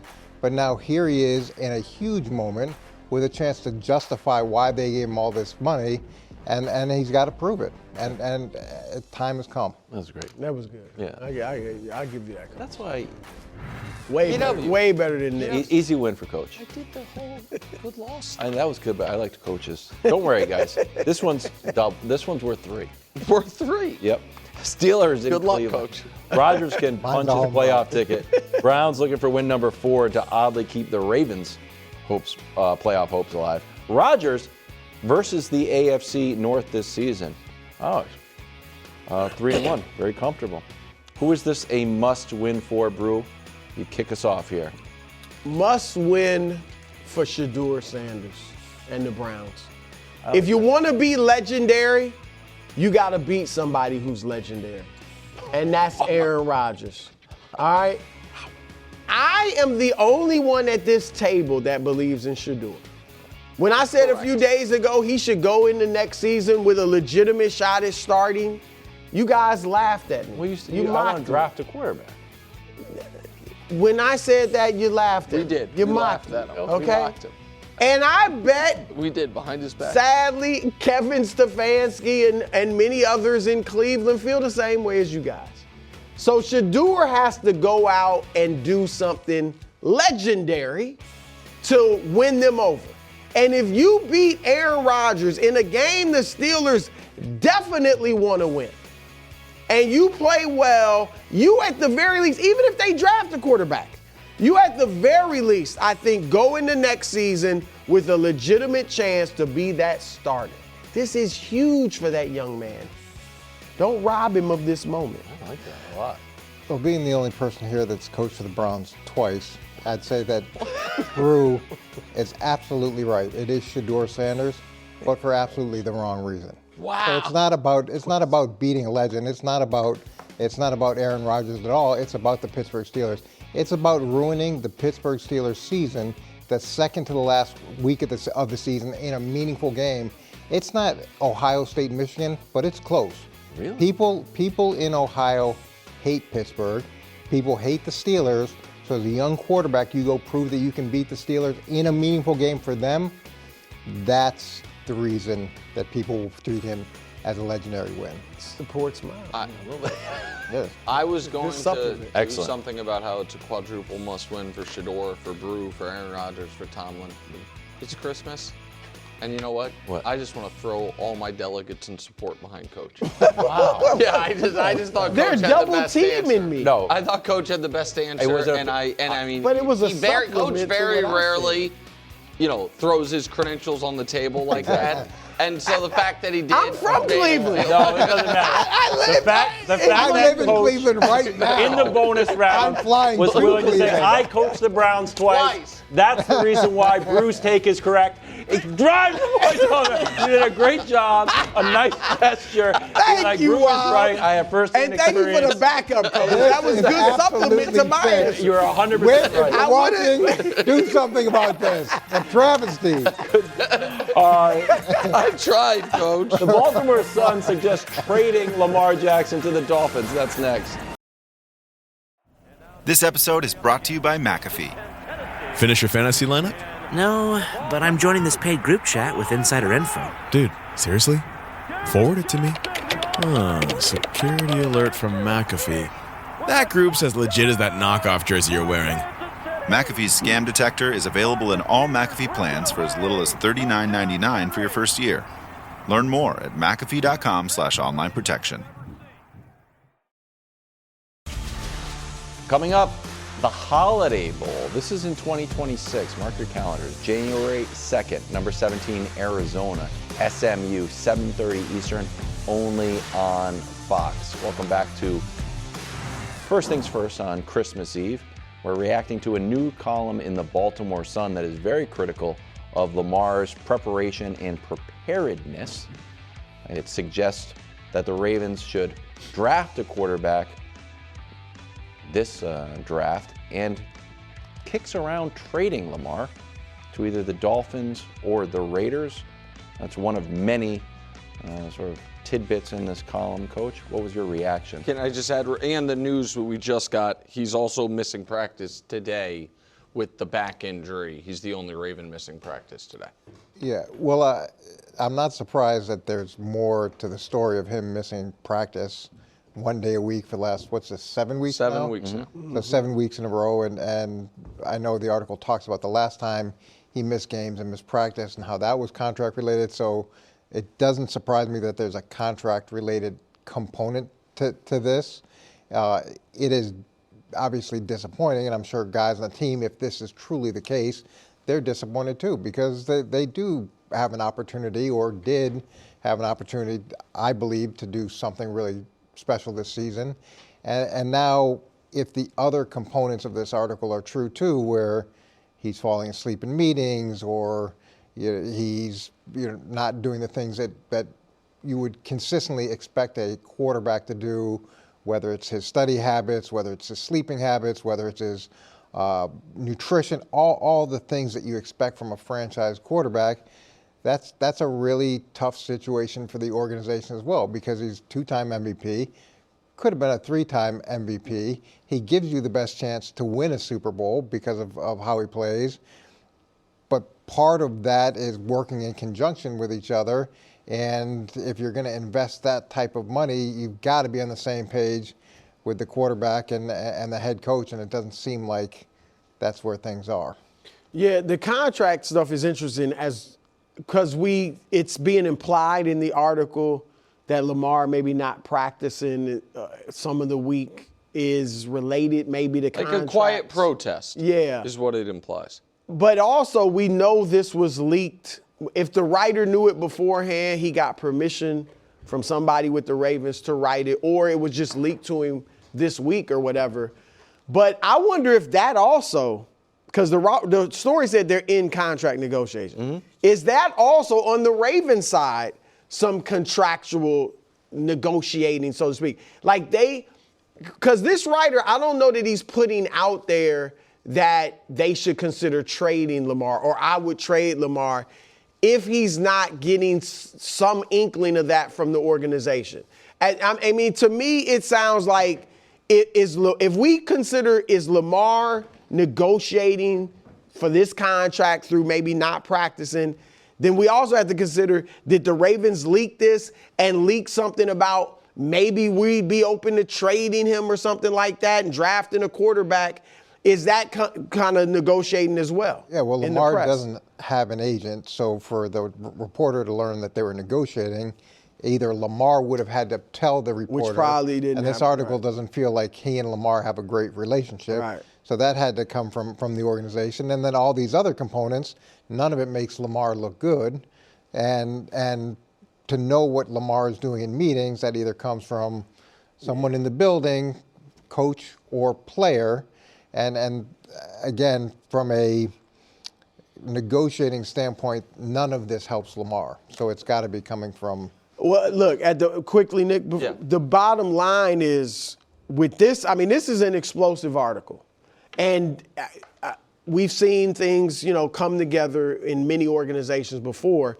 But if they just miss the playoffs like we expect them to, it does seem like it might be Lamar or Harbaugh. Lamar's clearly not going to be happy with this. That's what I was. I think we saw that this article came out overnight, but we saw it 20 minutes before today's show, so we were kind of digesting it in real time. And I just to me the headline is this: Lamar and John Harbaugh's relationship as a player-coach together has 2 games left. One of them's not going to be back next year. I am very confident that now I feel like it is 90%, 10% Lamar is back and that they switch out the coach. But it has been clear to me all year that relationship was not the same level that we are used to between star quarterback head coach. And I know people got annoyed with me talking about it, but I really believe that the team being in, a position they had never been in, staring at 1-5, and John Harbaugh being asked what's going to be different after the bye, and him saying, well, we're going to have our quarterback back after the bye. That's what's going to be different. And Lamar not playing in that game was a 5-alarm fire. That is not a miscommunication. And there was it's not like, he's had a setback in practice. It was that for some reason, despite years of the relationship, Lamar and John Harbaugh have never been on the same page about Lamar's injury status in relation to when he is going to play again. And the fact that was then followed up by the worst stretch of his career play-wise and the weirdest stretch of his career practice schedule-wise and the most, different, diverse injuries. Now, the last one, we saw it happen. We know he got knee in the back. But all of it, those 2 guys aren't on the same page. And I don't know enough to know who to blame, but I know they're not on the same page, and I don't think they're going to be partners after this season. But where this is really challenging is if you're the owner, if you're Bisciotti, and you're looking at potentially hiring a head coach for the first time in 18 years, and then you've got a quarterback that'll protest, silently protest, and you're hearing that he falls asleep in meetings and doesn't do things that you'd expect from a franchise guy, and you're going to have to pay him $60 million a year. There's a lot of dynamics there. So do you think they should consider trading him? No. No, but Luka 2.0. Too hard. No, I to wouldn't find trade that. him at all.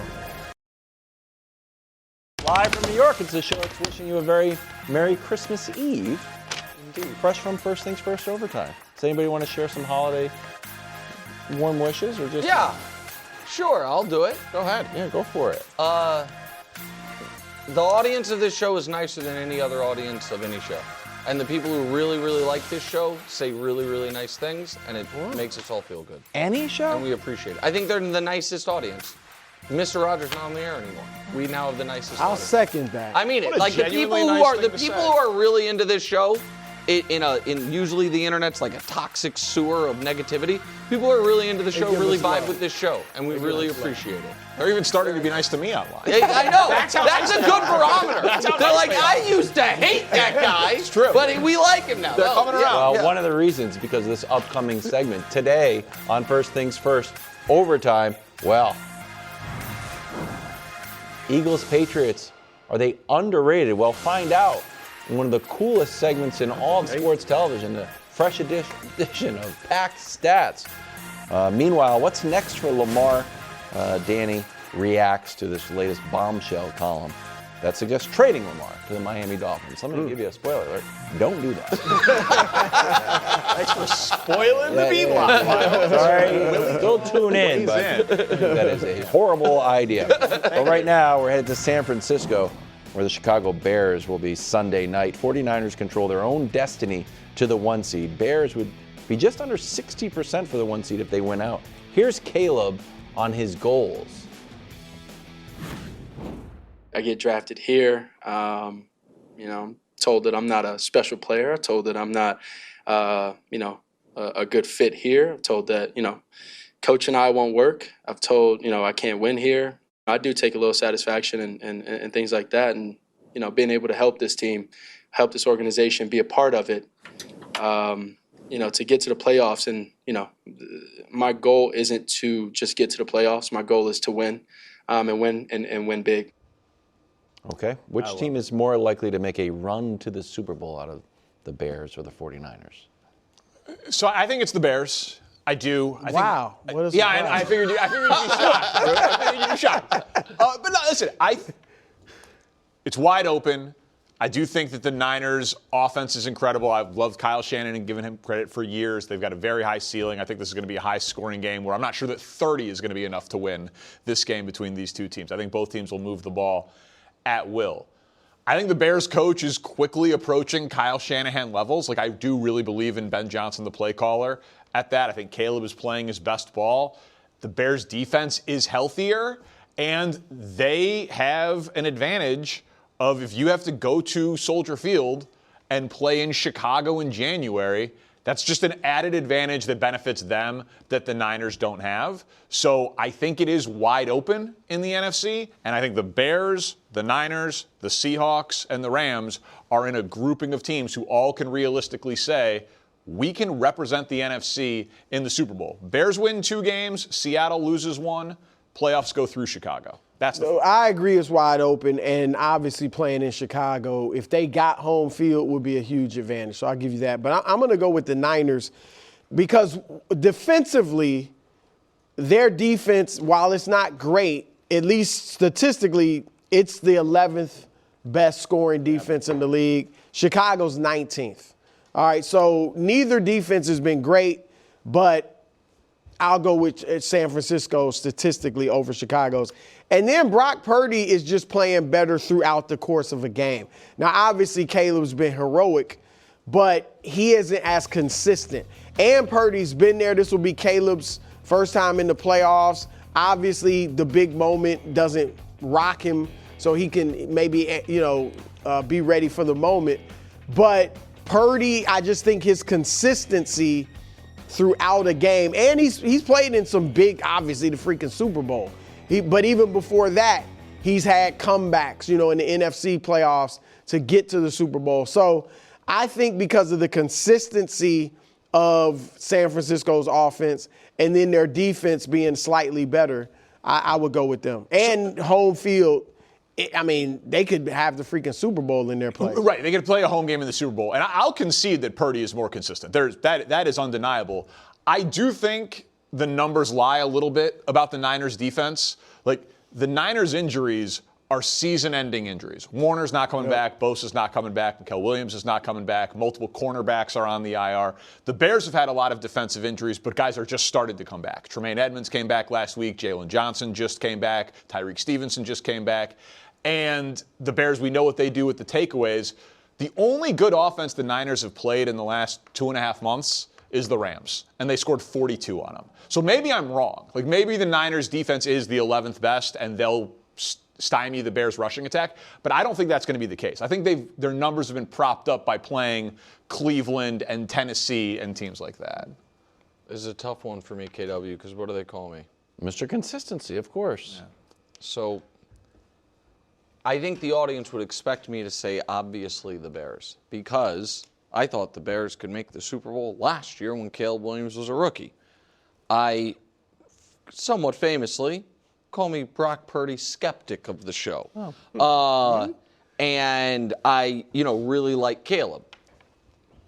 However, now that I have seen Caleb through 2 years, I think one of my concerns for him that I didn't have coming into his career, but now I think exists, is dealing within adversity within a game. Now, this year, he has gone from a guy that I thought could be playing great, hit a rough patch, and then spiral, to he can play poorly throughout a game and then turn it on at the end. Mm-hmm. However, I cannot assign this "I've never seen you in the playoffs" skepticism to other guys like I will with Drake May to a degree, even though I think Drake May is having an MVP caliber year, and just assume that Caleb, a player that we have seen be emotional within games, is going to deal with the inevitable adversity that comes at any time in his first career playoff game or in his second career playoff game, as well as Brock Purdy has proved to be able to do. So because of that, and no, I'm not coming around, but I try to be fair. I have questions about Brock Purdy's limitations in a lot of ways. I do not question whether or not, I don't think that if he throws 2 picks in the first half of a playoff game, it's going to ruin him. Because it's like I did that before, and then I bounced a pass off a guy's helmet, and I got called and they said I carried him to a Super Bowl. I got all the credit. And so, he couldn't let and it. where But do you see a lot of Caleb, like melting down? Though? No, but again, I can't just have a separate rule for the quarterbacks that I like, which is I think your first playoff game is a different animal. I think until I've seen you perform in the postseason, I'm going to be somewhat skeptical. And the one thing you said that I disagree with the most is I do not think that we can yet say Ben Johnson is approaching Kyle Shanahan. I let that go. Well, that's because you don't believe in Shanahan either. But the guy's been to Super Bowls. And I was really more, I guess, concerned by that 4th and 1 play call than you were. That to me felt like, if people, again, I should have had Christina pull the video, but if you weren't watching football this weekend, Bears-Packers, first quarter, they have 4th and 1 from the 6. It looks like they're going tush-push, and the play was to snap it between the tight end's legs to the running back who's 5'9", standing behind him, and then I think they were going to throw a pass to Caleb. I don't know what they were going to do after that, because shockingly, the ball went over the 5'9" guy's head, and they ended up losing yards in the biggest game of the Bears season. Right. And so I think that if these two teams were to play in the playoffs, again, I think the Bears are going to win this weekend, oddly. But if these two teams were to play in the playoffs, and one of our stories Monday is Coach X, what was he thinking? Ben Johnson's a 9-1 favorite over Kyle Shanahan. Oh, yeah. To have done something crazy in that spot. So I just can't. He's also a 9-1 favorite to have executed a play call that won something. The play call to DJ Moore for the game-winning touchdown is a hyper-aggressive play call in that moment. Recognize the coverage. Everyone thinks they're playing for a field goal. One more first down, you get in field goal range, and he goes for the kill shot against the coverage, and he perfectly executes it. Like, that play call was not conventional. It wasn't conventional, but it was you snap the ball to your quarterback drops back 5 steps, and he throws deep down the field. It wasn't insane. And a lot of Ben Johnson, listen, I love that he's a friend of the show. I love that the Bears hired him. But I do think a fair criticism is, at times, it feels like he calls plays like, wait till they see what I'm about to do. I agree with that. I agree with that completely, and he even admitted that he messed that one up. But I think he also partly admits that he messed it up because it didn't work. Like, Ben Johnson, They were a terrible running team last year. They were a terrible running team the first 4 weeks of the year, and they've been the best running team in the NFL since. And it's with DeAndre Swift and Kyle Monangai, a cast-off from Philly and a 7th-round pick. They turn around and hand the ball off to the running back a lot. Like he got too cute in one spot, and it didn't work, undeniable. But I still think he's an incredible play caller that has transformed this offense in one season. I agree with all that. I also worry that he was the play caller for the Detroit Lions last year, and in their playoff game, in the biggest spot of their season, Jameson Williams, who is famously known for doing the worm in the end zone, was throwing the biggest pass of the Lions season. Like there is a little bit of that I don't worry about with Shanahan. That's all I'm saying. That's fair. Josh Allen head to Buffalo. He didn't do much against the Browns defense last week. Will he have more success against the Eagles at home? In the last 17 games for Josh Allen at home, he's only lost 1. So let's find out in a cool segment called Packed Stats. And remember, we're really leaning into the coolness of the segment. I'm ready for some cool stats. You ready for some cool stats? I am. Everyone ready? What's this music? And again, we you don't mind. Oh, I thought I heard like a electric guitar for him. I think it'll be back. His first week, I didn't injure myself. Yeah, he cut himself yesterday. That's 2 weeks in a row. Little injury. All right, well, we spent a lot of time talking about the Philadelphia Eagles offense and all of their problems. I think we're underrating and underestimating the Eagles defense, and that's not a cool thing to do. Eagles defense, since their bye in Week 9, is the best in football, allowing 15 points per game and quarterbacks having absolutely no success throwing the ball on Philadelphia. And you'd say, well, Danny, you're the guy who points out that they've played an easy schedule. They haven't. Jordan Love, Jared Goff, Dak Prescott, Caleb Williams, Justin Herbert, among the quarterbacks who have faced this Eagles defense and really struggled. We talk about A.J. Brown, Saquon Barkley, Patullo, and Jalen Hurts. Maybe their defense is going to be the thing that carries them, and they got a great test this week in Buffalo against the Bills. Well, and that is key in that when we talk about the supernatural funk of 2 years ago, yes, the offense in Jalen had issues, but the biggest problem statistically with that team during that stretch was the defense fell off a cliff. It's what led to them bringing in Vic Fangio. So I think that the Eagles do, and some of this stretch obviously being without Jalen Carter, who had not been having, by the way, a great year this year, but is still He's had a weird year throughout, but he's an incredibly He started the year off player. by spitting Dak Prescott before the first snap of the season was played. That's a weird year. And then had shoulder surgery on both shoulders. But having him back will be good. I agree with you in this regard. I don't know if they're underrated or not. I guess it depends on how people are rating them. I think that is clearly going to have to be the strength of their team if they are going to go on a deep playoff run. I don't think they're going to be beating teams 31-27. I think they're going to have to beat teams 20-17, and that would be through the defense, bro. Well, that's why the ball control, low pass, and offense doesn't bother me, because you can only do that with success if you have a strong defense, and they obviously have that. I mean, we saw it in some of their wins, the low scores, and we know that the quarterback can deliver in the big moments.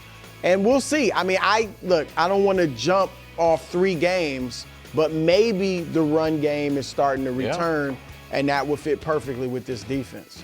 And it's weird, because if the run game looks good this week against Buffalo, I feel like I will come in here and say, well, everyone's run game looks good against Buffalo. But if the Eagles' defense slows down Josh Allen and the offense, will be, maybe they can be one of those teams that gets carried by their defense to a Super Bowl. Do you have any more cool stats in your briefcase? Of course I do.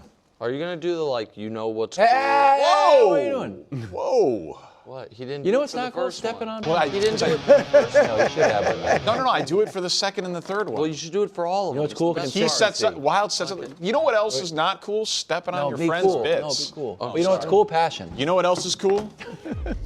Road trips. Actually, it is cool. Road trips are the best. The Patriots, if they win this week, they will be undefeated on the road. 73%, 72.7% of teams that go a full season undefeated on the road make the Super Bowl. Wow. That is a wild thing. That is a cool. AW, take it. who did they play? They had to go play Texas A&M. Oh, You're a play Notre 13.5-point favorite to win against the Jets. This is the list of teams, by the way. Who did they play? The Jets. Right, exactly. No, these are the Unbeaten teams on the that road. unbeaten on the road that made it to a Super Bowl. Some pretty iconic teams. So we talk about home field advantage and how much it matters. Getting that 1 seed. The 1 seed obviously matters for the bye. You'd rather play at home. But maybe leaving Foxborough, not as big of a deal for the Patriots as we would think. Well, here's the problem. I mean, Not fair. Schedule. I want to make the schedule next year. I want to do it. Roger Goodell, I want to make the schedule for the Patriots next year. I'm going to put the hard teams on there and be like, Madden, you have to play 85 Bears. That's it. I don't tell Kevin Wiles, you guys have an easy schedule. You guys aren't good. You just played the Panthers. Hold on, the Panthers are good? Oh, then you played the Bucs. You beat the Bucs when they were good. Well, now they're bad, and they're bad. It was a bad win, even though they were winning. They were number 1 team coming off a bye on the road. So you, that sounds great, man. That was Everyone's that was complaining. hilarious. Bonkers. That was great. But the fact is, you beat 2 teams. I mean, so Danny, that's a nice stat. But come on, who are they? I'd like to see your graphic of who they've beaten on the road. I know played on the Buffalo, road? but outside of that, Well, We beat the Bucs on the road. The Bills have. the ones that lost 6 of the last 7 games. Yes. That was That one of Bucs them. team. Yes. Yeah, okay. I'll tell you who we beat on the road. The Buffalo Bills. Yeah, that's it. Yeah, I Who know. in the last That's 17 one games are good win. 16-1. The ones that just struggled with the Browns. But we're not. We can't go and it's. What was that college team that was going to play an extra game? Was it Vanderbilt? I don't remember. There was some college team that was like, you want us to play an extra game? We will. So, like, we'll do it. You want us to? Who do you want us to play?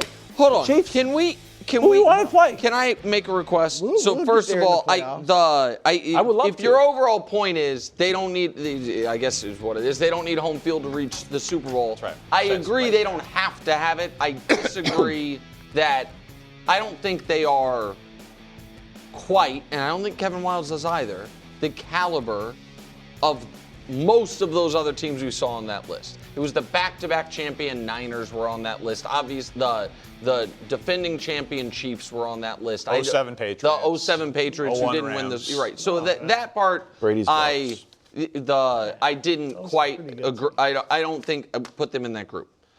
The point that I will make about the Patriots schedule, even though this was not supposed to be about the Patriots schedule, this was supposed to be cool stats, but instead Wilds did his whiny, cry baby voice, that we just do. Here is objectively true.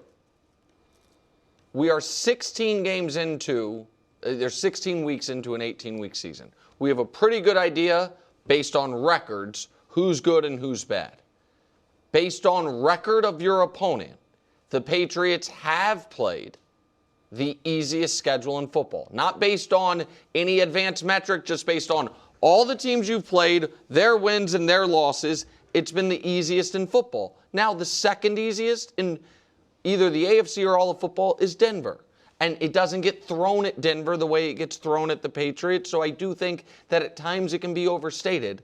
But it is, even if the Bucs had won a couple more games and they had 3 wins over teams with a winning record, it would be the easiest schedule of the season. Nothing you can do about it, and you don't have to apologize for it, but it is a factor in this, just like when you were really high on the Texans a couple weeks ago, the argument was they have played the hardest schedule in football, so they're a little better than their record suggests. If a team's played the easiest schedule in football, they might be a touch worse than the record suggests. That's all. No whiny voice. You know my mantra, Wilds. You should adopt it for the sake of facts over feelings. Hey, guys. You know what else is cool? I like your guitar a lot. What else is cool, Danny? When everyone has a chance to win. Equal playing field. This year, we always are saying, feels wide open. Brew is always saying it.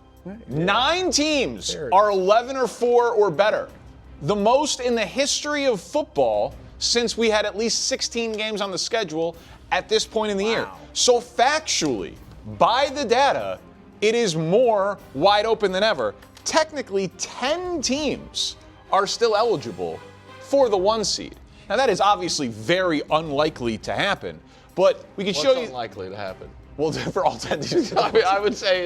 Some of these teams it's very unlikely for them. But these teams are all 11 or 4 or better. And technically, the Texans actually still have a point-something mathematical chance to get there. But when we say, wow, it's wide open, or I have no idea who's going to win the Super Bowl, it's actually backed up by historical data. We've never had this many teams with this good of a record this late in the season. I think that's pretty cool. And it also, really cool. You then add to it, which is not, one of your data points, that in the AFC, the guys who have been in the Super Bowl the last 6 years aren't in the playoffs.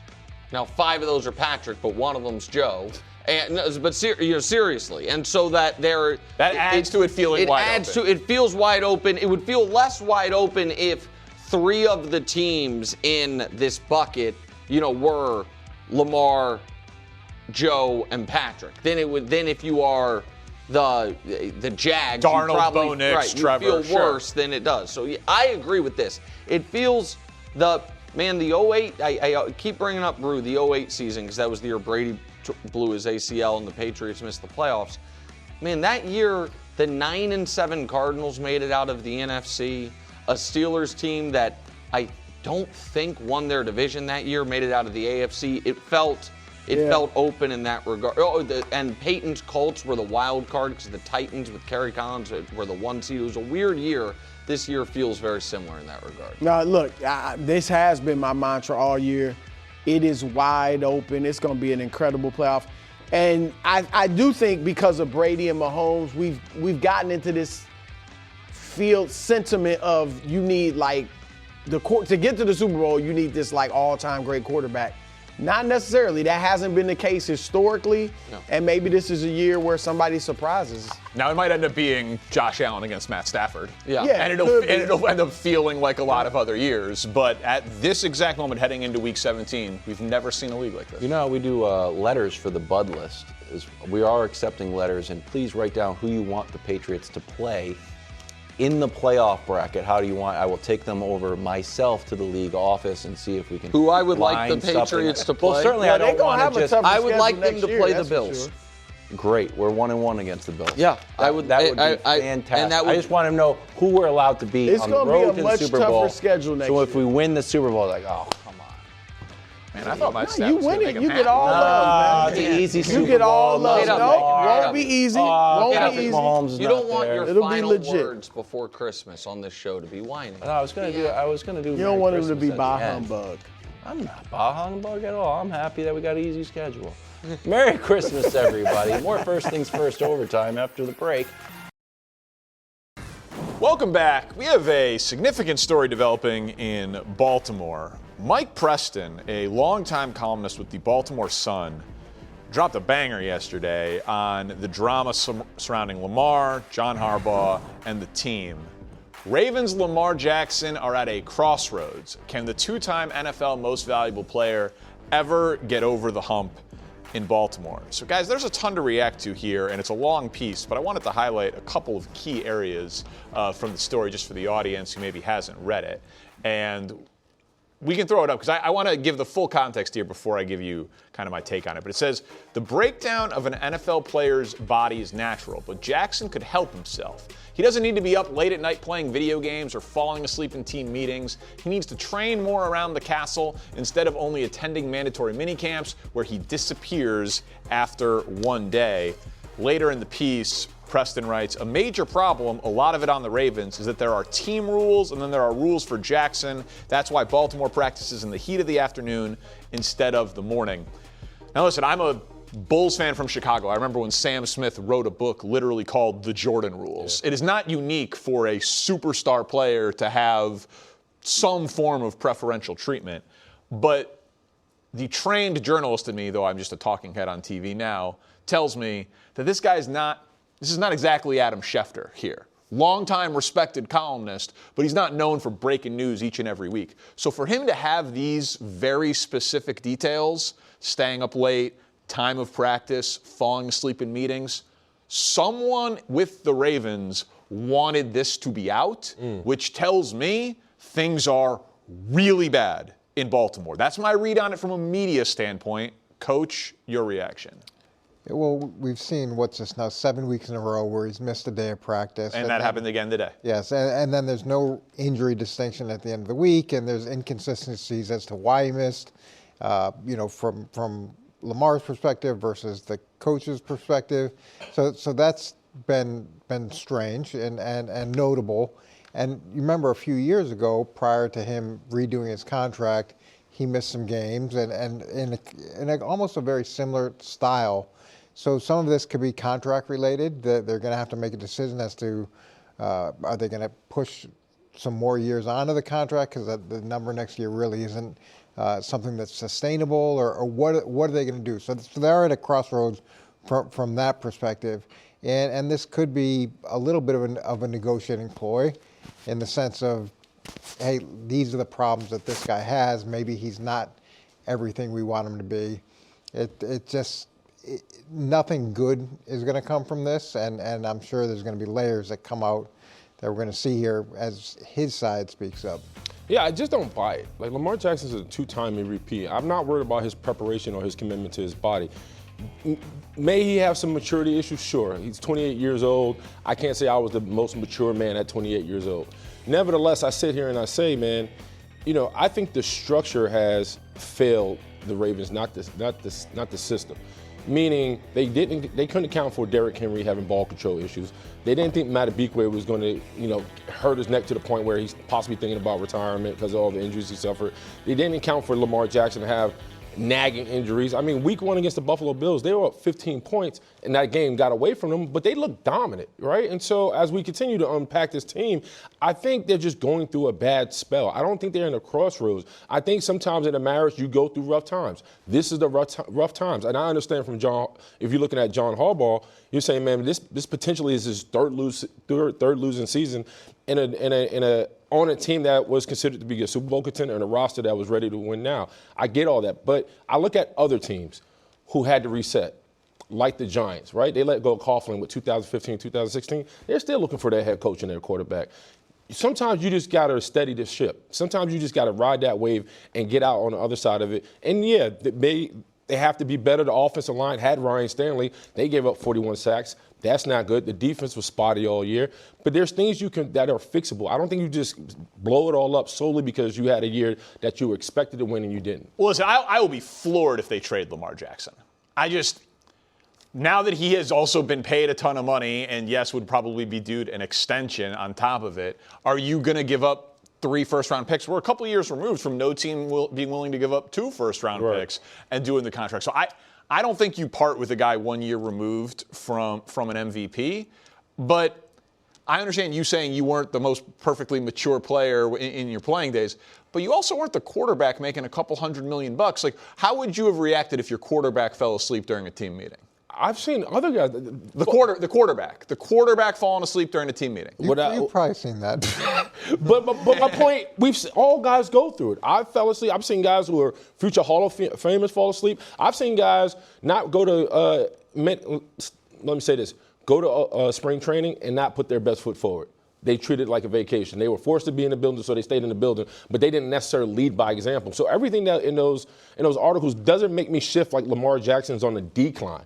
It just looks like that's what they have allowed him to do, and he's been able to do it. And look, the guys will fall asleep at times in team meetings. It just depends on whether it's a chronic behavior, because chronic behavior, then that's a problem. And I'd say the issue that I'd have with a quarterback, especially someone who's been in as long as Lamar has, is it's not going to get easier for him as he gets older. It's going to get harder for him, and he's not going to be able to run as effectively as he used to. So him training and protecting his body, which is his most important asset, is going to be that much more important for him. But he has elevated himself as a passer. I think he's a better passer than how he came into the league. He's definitely better than when he came into the league. He's better, but his most important asset is his escapability, and then his ability to also scramble. Let me ask you guys this. Let's just assume that my media intuition is correct and that this is not completely made up and that Mike Preston got fed some of this information. Right? Like he had to get fed. Right, exactly. Because he is a long-time respected journalist. He is not just making it up, right? So he got fed this information by someone with the team. We all agree with that, right? With that premise? That means someone with the team wanted to embarrass Lamar Jackson publicly when they're still alive for the playoffs. Like, how Lamar reacts to this is going to be very telling. Like, what if Lamar Jackson demands a trade? Like, someone in-house with Baltimore told a local columnist to write a piece before you play on national television against the Green Bay Packers when you're still alive for the AFC North, coming off an MVP season, said, you got your own set of rules. You and the coach don't get along. You're staying up too late playing video games. The way you're portraying this is that this hasn't been a long time coming. But now it's public. I know, but you're saying I didn't know about this until today. Someone is doing this right at this moment. I imagine this is the result of multiple weeks of frustration by whatever side is pushing this out to get to this point. Not, hey, they woke up today and said, let me go share this information. I don't think they woke up today and shared it, but again, call the journalist in me. He is talking to a source who is saying, I'm going to go to print with this now. Like, it's not an accident that it got printed now. No, I don't think it's an accident. What's the end game, though? I don't, like, I mean, public shame? Like, when I hear that, like, I've been in locker rooms. I've heard Mike Tomlin out of his own mouth say, hey, man, everybody will be treated fairly, but you won't be treated the same. He's a two-time MVP. We get that. The team understands that. I think Lamar Jackson is having a down year. And I think he's getting older. And to Coach's point, when you see his superpower and his lack of ability to run the ball in an efficient way he does, you chalk it up to the injuries. That's how I'm perceiving it. When you have an ankle, knee, and toe, and you're not able to run the ball, I'm saying the injuries are holding him back. And so I don't think it's a situation where he's on a decline. He's having a bad year. Ball players have down years. That's how I'm perceiving it. Yeah, and then it just depends on whether you think the injuries are the result of just pure wear and tear, or the injuries also a result of not proper maintenance to put yourself in the best position. And that's what the piece says. That's what it feels like they're trying to get out. That's the first thing that we read. The breakdown of an NFL player's body is natural, but Jackson could help himself. He doesn't need to be up late playing video games. Like, how would he know that? That's my point. That's my point. Someone who matters with the Ravens shared this information. So someone that matters with the Ravens feels this way. They might be wrong. And it feels, to me, it feels like whoever shared this, feels like they've been embarrassed by Lamar for some reason, and then this is their answer to that is, well, and again, you put me in a bad spot. I'm gonna come get you. Let me tell the world exactly what's happening, even though I'm not telling you on the record. And again, I'm guessing at someone's sources is not great journalistic business, but a lot of talk has been, well, John Harbaugh is going to get fired. And because the coach is going to go, the quarterback's going to win, the coach has been there for that long. And it says in there that John Harbaugh is growing sick and tired of, as I'm paraphrasing that part, of Lamar Jackson. To your point, has he been embarrassed? I don't know. Maybe it's, hey, the quarterback needs to pull his weight, too. I've seen players have come to Jesus moments in the offseason. Hopefully this is one for Lamar Jackson. I think listen, I understand the Ravens lost to the Bengals and Steelers on prime time, back-to-back games. It's not a good look. The fear factor for the Ravens is fleeting. But everything that's in front of them is fixable. That's how I see it. Unbelievable coaching jobs this year. Coaching matters in the NFL. Big, if true. We'll apply the eye test to who's done the best job coming up next. Gentlemen, as we all know, I see the league very clearly. Big eye. So I wanted to apply the eye test this week to some of the juggernauts in the NFL. We know that coaching matters. Coach of the Year race, by the way, wide open. So I wanted to say and see, more accurately see, who are the best coach teams? Who's doing the best job coaching this year in the NFL? So as I apply this across the board there, that's pretty good. Dave Canales in Carolina, he will not win the Coach of the Year award, but Bryce Young is having career bests across the board. Yards per completion, passing yards, passer rating, passing touchdown, spectacular. Also, if they get to 9 wins and they're 1 win away from it, they've only done that 6 times this century in Carolina. Dave Canales is doing a great job. Now, Mike Vrabel is many people's favorite for Coach of the Year. And if it was a most wins added award, he would win. But if it was a most wins added award, we wouldn't need any conversation because they're easily going to they could go from 4 wins last year to as many as 14 wins this year.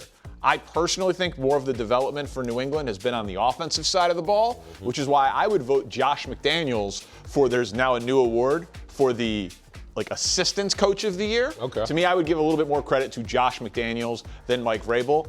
And then Kyle Shanahan, they have missed the most games from week 1 starters due to injury of any team that's currently in the playoffs right now. They've been decimated by injuries. Their offense kept rolling with Mac Jones in. Kyle Shanahan is just a remarkable head coach. So I think he is done, just gets to be on the 3rd row of great coaches.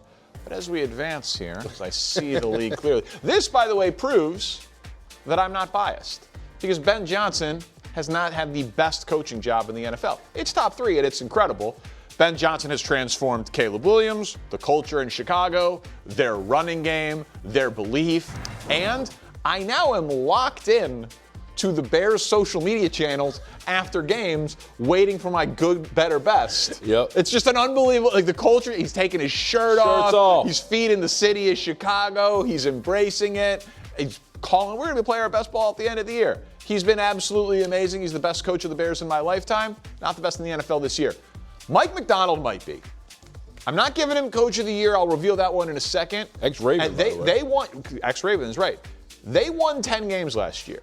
They're only going to add 3 or 4 to their win total this year, depending on where they end. So again, it's not a most wins added award. But there is one team in the NFL that is top 3 in scoring offense and scoring defense, and it's the Seattle Seahawks. And while their roster is good, no one would say, man, that's the most talented team in the NFL. Sam Darnold at quarterback, Jackson Smith and Jigba accounting for like 40% of their offensive production. It's not a who's who of all pros there. Mike McDonald has done an absolutely incredible job, and they lead the league in point differential. But as I see it, seeing the league clearly, Liam Cohen would get my vote for Coach of the Year with the Jacksonville Jaguars. A lot of reasons for this. First and foremost, what he's done with Trevor Lawrence. Turning around Drake May or Caleb Williams, did you even really turn them around? It was just their second year in the NFL. Maybe they were going to be great and just take that leap. This is year 5 for Trevor Lawrence. And let's just look at what he was last year and this year. So that's year 4 on the left, year 5 on the right, once he got Liam Cohen. It's been a remarkable transformation. He's obviously playing the best football of his career right now as he gets more familiar in the system. Remember, they got nothing from their first-round pick in Travis Hunter, who was not productive early and then obviously has been injured and out for the year. Travis Etienne, I could create a graphic like that same thing last year in his career so far. Disappointment. He's been great this year. But just to further put the point on how good Liam Cohen's been, this is Baker Mayfield. Before he had Liam Cohen in 2023, fine numbers. With Liam Cohen as his play caller in the MVP conversation, top 5 offense in football. And now the year after, and there have been injuries to the wide receivers, no doubt, but Baker Mayfield's production has dropped off significantly, as has Bucky Irving's. So Tampa's offense, with and without, massive. It's a wide open race. Coaching matters more in football than any other sport. Those would be my top 6. Liam Cohen would get my vote. Coach, do you see the league as clearly as I do? Yeah, look, all those guys have done an incredible job. Just with Liam Cohen, did Trevor, he ever go to the playoffs before? He has been in the playoffs. Oh, okay, just checking. Yeah. All right, and then with he's having a better year though. Okay, I mean, but he has been. He's been in the playoffs before. Been on a heater, like a 7-game heater, right? Where he won 7. Okay. All right, yeah, okay, that's happening. Wondering. Yeah. And then with McDonald, had the progress that they made offensively and defensively. I know you said they're top 3 in each category. Yeah. Weren't they pretty good in those categories last year? When he became the coach. Yeah, but so they really haven't changed much from where they were last. Okay. That's true. But if you go drill down here, so Mike Vrabel goes to New England, and New England's pretty much dead last in every category, offensively and defensively last year. Yeah. And now they're top 10 in almost every category, offensively and defensively.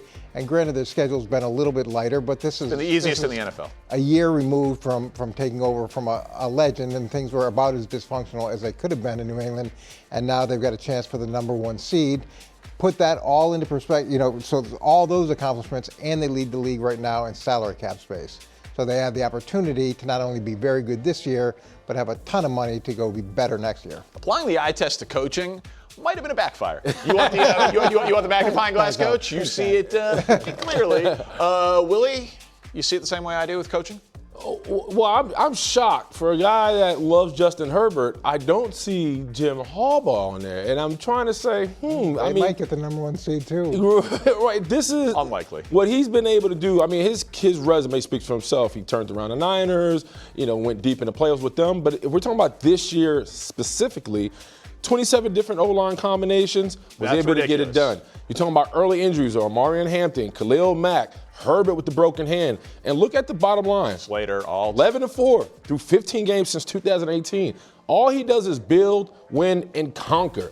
And so I'm surprised, Danny, out of this happy tribe of head coaches, the guy you stand on the desk for, Justin Herbert, you don't have his head coach. To be totally candid with you, I just think that Herbert is more responsible. Like if there was a fourth row, Jim Harbaugh would be on it. D'Amico Ryans would be on it. Jim Harbaugh has. You didn't even mention Sean McVay, which is wild to me as well. So, Coach of the Year is a weird thing. Like, should it just be Andy Reid every year? Like, should it just? It shouldn't be this year. Oh, okay. So, so should it be like? I don't think it's most wins improved, but like the best job you're doing this year. It's like overachieving. Yeah, I think that you're on the right track with this group of guys. You're just a little bit skewed? A little bit skewed. Not 20/20 vision. Yeah, it's 2060 We'll get to some. Sounds like you need glasses. Man, LASIK's the best decision I ever made. A little something. Football needs to be played outdoors. I'll make the case coming up. Time now for First Things Last. Christmas morning with snow on the ground is a little extra special. It's why I'm Dreaming of a White Christmas is a classic. In a related story, football is meant to be played outdoors.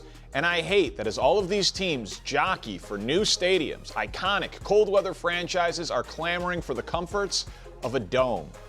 I'm dreaming of a domed, corporate, branded, made for a Final Four, but it's really an NFL stadium, but also kind of a concert venue, Christmas. It just doesn't roll off the tongue.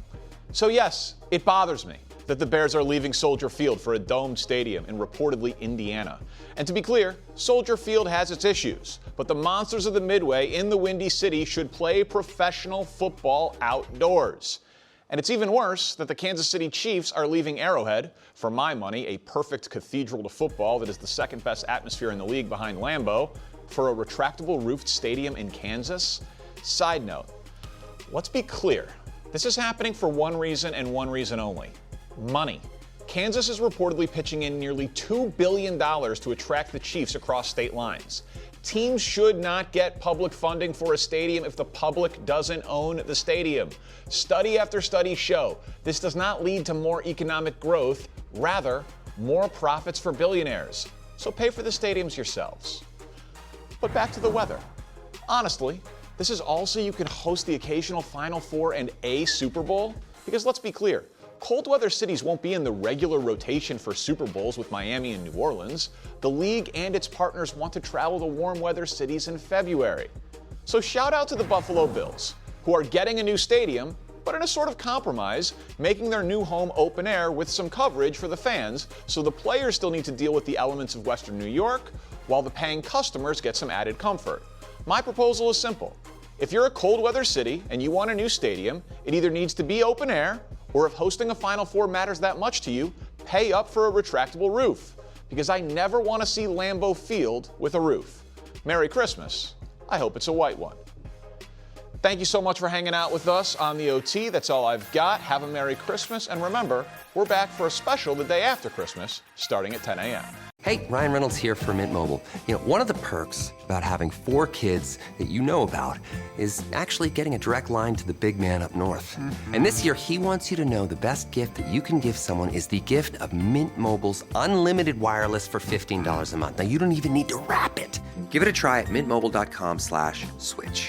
Upfront payment of $45 for 3-month plan equivalent to $15 per month required. New customer offer for first 3 months only. Speed slow after 35 gigabytes if network's busy. Taxes and fees extra. See mintmobile.com.